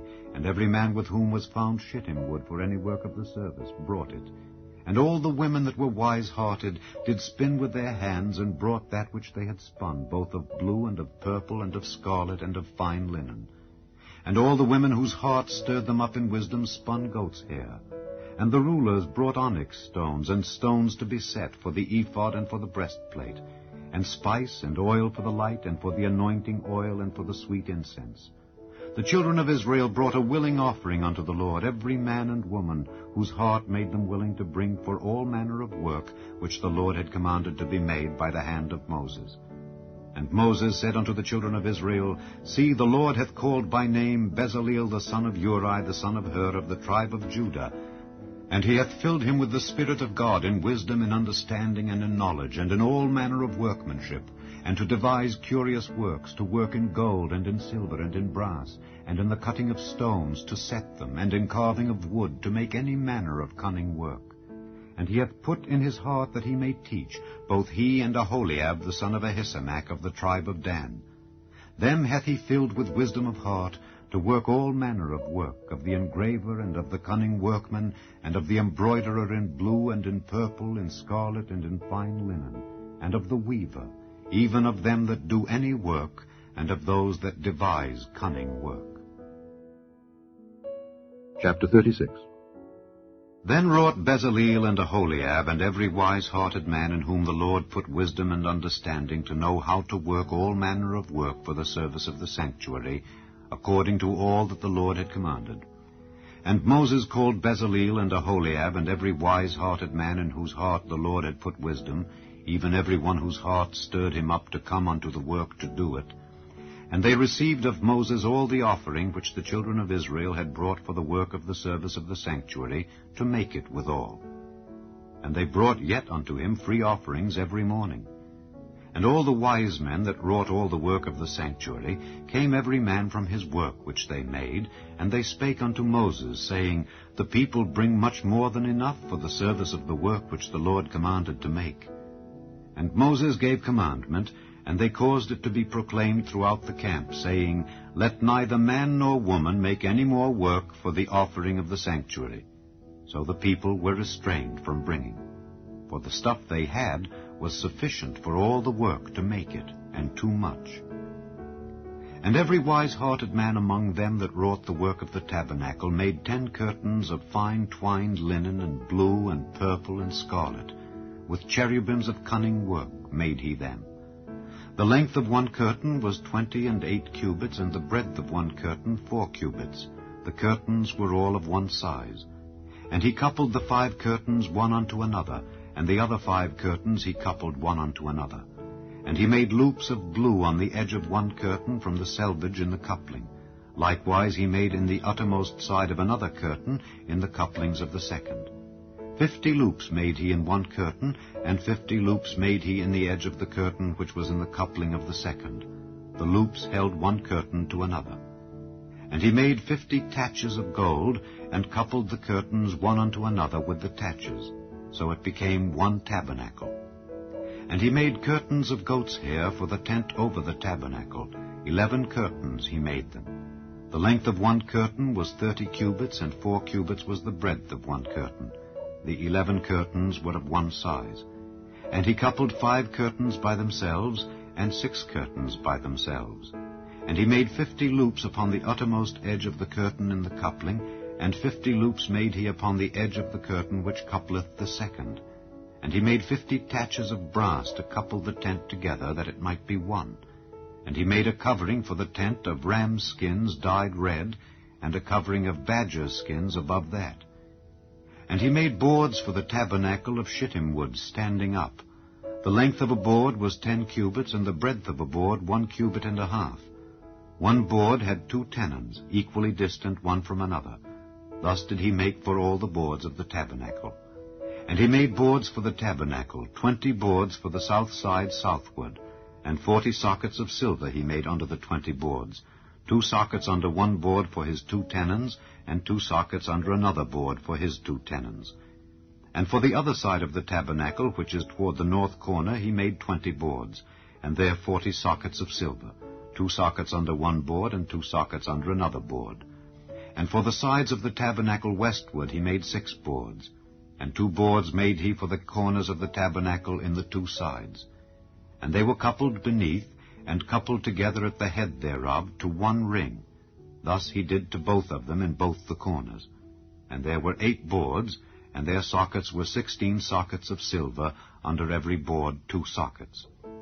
And he made bars of shittim wood, 5 for the boards of the one side of the tabernacle, and 5 bars for the boards of the other side of the tabernacle, and 5 bars for the boards of the tabernacle for the sides westward.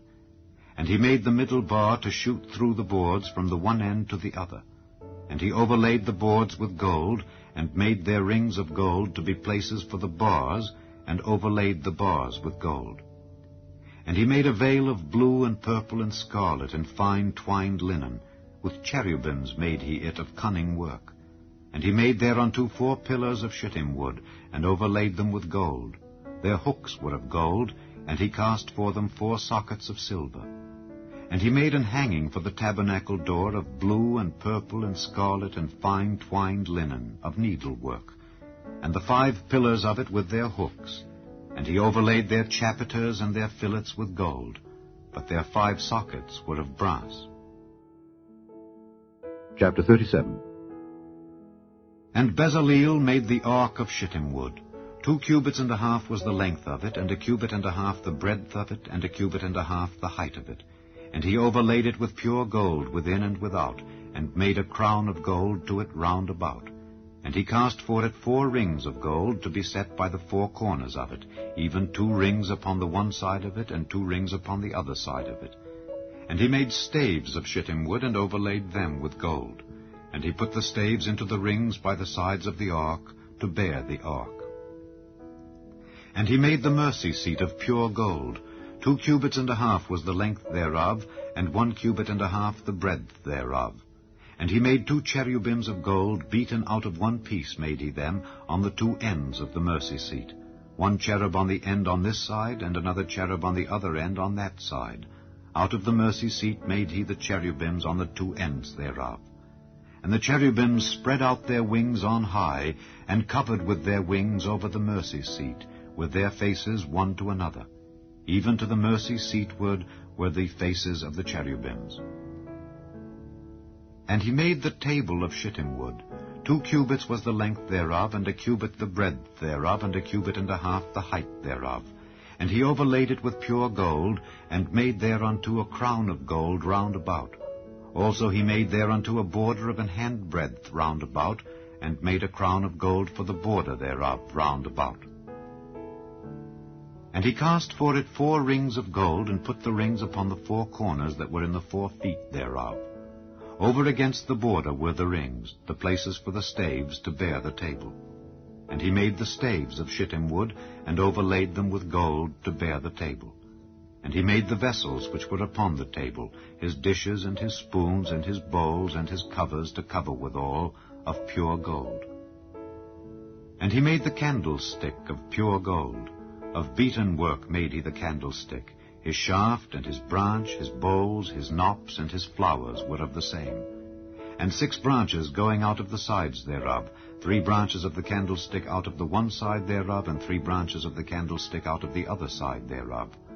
3 bowls made after the fashion of almonds in one branch, a knop and a flower, and 3 bowls made like almonds in another branch, a knop and a flower. so throughout the 6 branches going out of the candlestick. And in the candlestick were 4 bowls made like almonds, his knops and his flowers, and a knop under 2 branches of the same, and a knop under 2 branches of the same, and a knop under 2 branches of the same, according to the 6 branches going out of it. Their knops and their branches were of the same. All of it was one beaten work of pure gold. And he made his 7 lamps, and his snuffers, and his snuff dishes of pure gold. Of a talent of pure gold made he it, and all the vessels thereof. And he made the incense altar of shittim wood. The length of it was a cubit, and the breadth of it a cubit. It was 4 square, and 2 cubits was the height of it. The horns thereof were of the same. And he overlaid it with pure gold, both the top of it and the sides thereof round about, and the horns of it. Also he made unto it a crown of gold round about. And he made 2 rings of gold for it under the crown thereof, by the 2 corners of it, upon the 2 sides thereof, to be places for the staves to bear it withal. And he made the staves of shittim wood, and overlaid them with gold. And he made the holy anointing oil, and the pure incense of sweet spices, according to the work of the apothecary. Chapter 38. And he made the altar of burnt offering of shittim wood. 5 cubits was the length thereof, and 5 cubits the breadth thereof.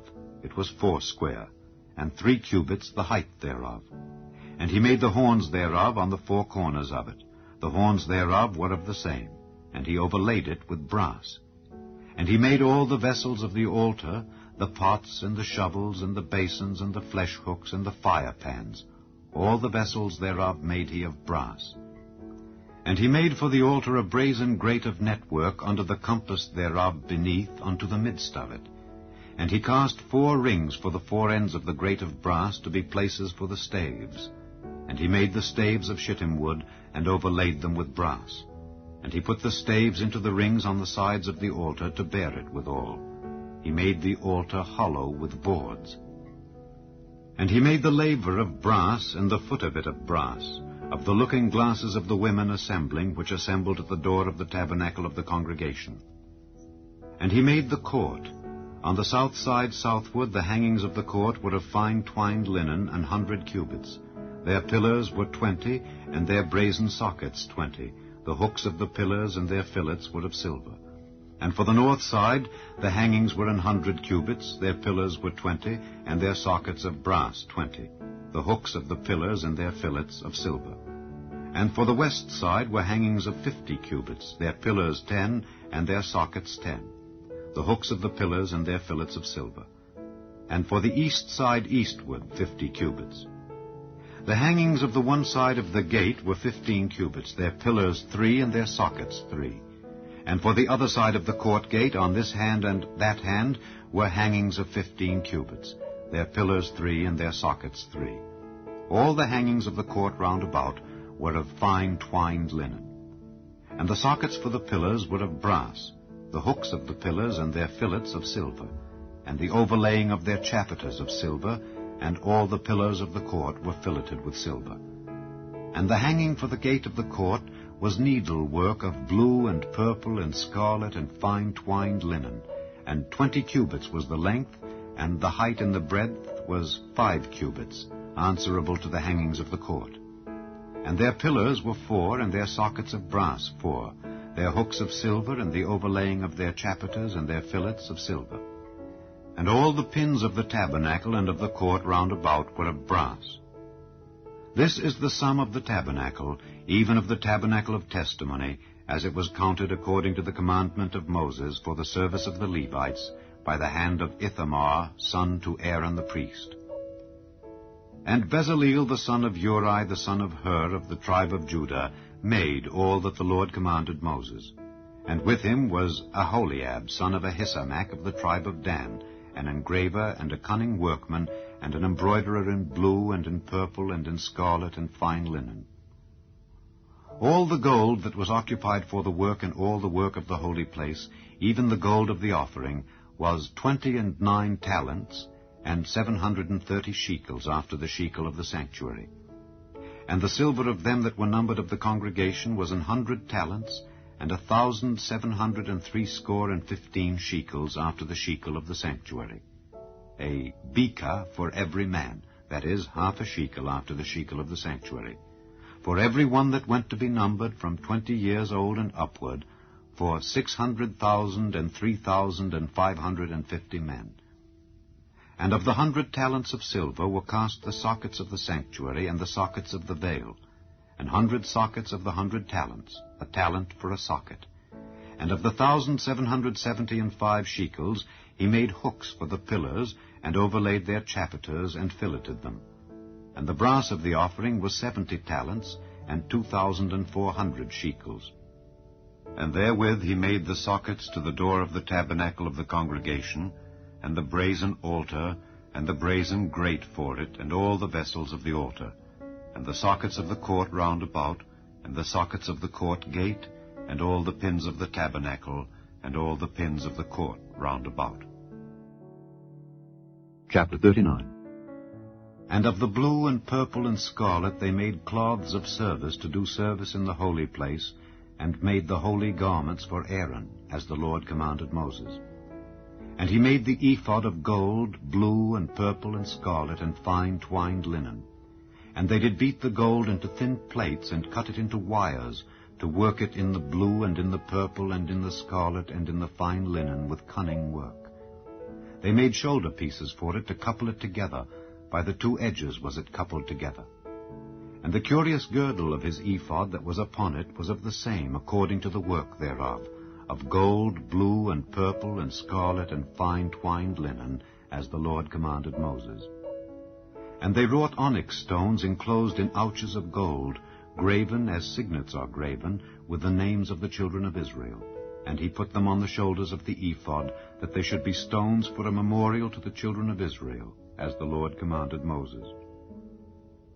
And he made the breastplate of cunning work, like the work of the ephod, of gold, blue, and purple, and scarlet, and fine twined linen.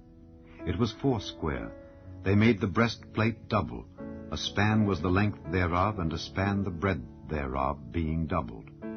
And they set in it 4 rows of stones. The first row was a sardius, a topaz, and a carbuncle. This was the first row. And the second row an emerald, a sapphire, and a diamond. And the third row a ligure, an agate, and an amethyst. And the fourth row a beryl, an onyx, and a jasper. They were enclosed in ouches of gold in their enclosings. And the stones were according to the names of the children of Israel, 12, according to their names, like the engravings of a signet, every one with his name according to the 12 tribes. And they made upon the breastplate chains at the ends of wreathen work of pure gold. And they made 2 ouches of gold and 2 gold rings, and put the 2 rings in the 2 ends of the breastplate. And they put the 2 wreathen chains of gold in the 2 rings on the ends of the breastplate. And the 2 ends of the 2 wreathen chains they fastened in the 2 ouches, and put them on the shoulder pieces of the ephod before it. And they made 2 rings of gold, and put them on the 2 ends of the breastplate upon the border of it, which was on the side of the ephod inward. And they made 2 other golden rings, and put them on the 2 sides of the ephod underneath toward the forepart of it, over against the other coupling thereof, above the curious girdle of the ephod. And they did bind the breastplate by his rings unto the rings of the ephod with a lace of blue, that it might be above the curious girdle of the ephod, and that the breastplate might not be loosed from the ephod, as the Lord commanded Moses. And he made the robe of the ephod of woven work, all of blue. And there was an hole in the midst of the robe, as the hole of an habergeon, with a band round about the hole, that it should not rend. And they made upon the hems of the robe pomegranates of blue and purple and scarlet and twined linen. And they made bells of pure gold, and put the bells between the pomegranates upon the hem of the robe, round about between the pomegranates, a bell and a pomegranate, a bell and a pomegranate, round about the hem of the robe to minister in, as the Lord commanded Moses. And they made coats of fine linen of woven work for Aaron and for his sons, and a mitre of fine linen, and goodly bonnets of fine linen, and linen breeches of fine twined linen, and a girdle of fine twined linen, and blue and purple and scarlet of needlework, as the Lord commanded Moses. And they made the plate of the holy crown of pure gold, and wrote upon it a writing like to the engravings of a signet, Holiness to the Lord. And they tied unto it a lace of blue, to fasten it on high upon the mitre, as the Lord commanded Moses. Thus was all the work of the tabernacle of the tent of the congregation finished. And the children of Israel did according to all that the Lord commanded Moses. So did they. And they brought the tabernacle unto Moses, the tent and all his furniture, his taches, his boards, his bars, and his pillars, and his sockets, and the covering of rams' skins dyed red, and the covering of badgers' skins, and the veil of the covering, the ark of the testimony, and the staves thereof, and the mercy seat, the table, and all the vessels thereof, and the showbread, the pure candlestick with the lamps thereof, even with the lamps to be set in order, and all the vessels thereof, and the oil for light, and the golden altar, and the anointing oil, and the sweet incense, and the hanging for the tabernacle door, the brazen altar, and his grate of brass, his staves, and all his vessels, the laver, and his foot, the hangings of the court, his pillars, and his sockets, and the hanging for the court gate, his cords, and his pins, and all the vessels of the service of the tabernacle for the tent of the congregation, the cloths of service to do service in the holy place, and the holy garments for Aaron the priest and his sons' garments, to minister in the priest's office. According to all that the Lord commanded Moses, so the children of Israel made all the work. And Moses did look upon all the work, and behold, they had done it as the Lord had commanded, even so had they done it. And Moses blessed them. Chapter 40. And the Lord spake unto Moses, saying, On the 1st day of the 1st month shalt thou set up the tabernacle of the tent of the congregation. And thou shalt put therein the ark of the testimony, and cover the ark with the veil. And thou shalt bring in the table, and set in order the things that are to be set in order upon it. And thou shalt bring in the candlestick, and light the lamps thereof. And thou shalt set the altar of gold for the incense before the ark of the testimony, and put the hanging of the door to the tabernacle. And thou shalt set the altar of the burnt offering before the door of the tabernacle of the tent of the congregation. And thou shalt set the laver between the tent of the congregation and the altar, and shalt put water therein. And thou shalt set up the court round about, and hang up the hanging at the court gate.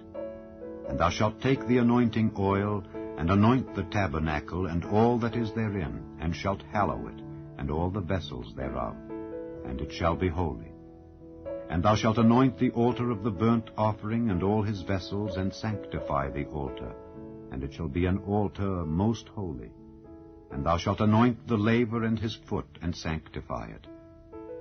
And thou shalt bring Aaron and his sons unto the door of the tabernacle of the congregation, and wash them with water. And thou shalt put upon Aaron the holy garments, and anoint him, and sanctify him, that he may minister unto me in the priest's office. And thou shalt bring his sons, and clothe them with coats. And thou shalt anoint them as thou didst anoint their father, that they may minister unto me in the priest's office. For their anointing shall surely be an everlasting priesthood throughout their generations. Thus did Moses.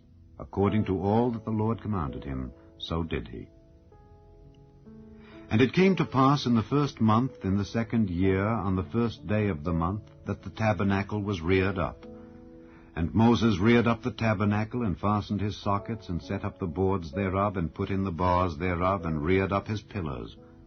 And he spread abroad the tent over the tabernacle, and put the covering of the tent above upon it, as the Lord commanded Moses. And he took and put the testimony into the ark, and set the staves on the ark, and put the mercy seat above upon the ark. And he brought the ark into the tabernacle, and set up the veil of the covering, and covered the ark of the testimony, as the Lord commanded Moses. And he put the table in the tent of the congregation upon the side of the tabernacle northward, without the veil. And he set the bread in order upon it before the Lord, as the Lord had commanded Moses. And he put the candlestick in the tent of the congregation over against the table on the side of the tabernacle southward, and he lighted the lamps before the Lord, as the Lord commanded Moses. And he put the golden altar in the tent of the congregation before the veil, and he burnt sweet incense thereon, as the Lord commanded Moses. And he set up the hanging at the door of the tabernacle, and he put the altar of burnt offering by the door of the tabernacle of the tent of the congregation, and offered upon it the burnt offering and the meat offering, as the Lord commanded Moses. And he set the laver between the tent of the congregation and the altar, and put water there to wash withal. And Moses and Aaron and his sons washed their hands and their feet thereat, when they went into the tent of the congregation, and when they came near unto the altar, they washed, as the Lord commanded Moses. And he reared up the court round about the tabernacle and the altar, and set up the hanging of the court gate. So Moses finished the work. Then a cloud covered the tent of the congregation, and the glory of the Lord filled the tabernacle. And Moses was not able to enter into the tent of the congregation, because the cloud abode thereon, and the glory of the Lord filled the tabernacle. And when the cloud was taken up from over the tabernacle, the children of Israel went onward in all their journeys. But if the cloud were not taken up, then they journeyed not till the day that it was taken up. For the cloud of the Lord was upon the tabernacle by day, and fire was on it by night, in the sight of all the house of Israel, throughout all their journeys.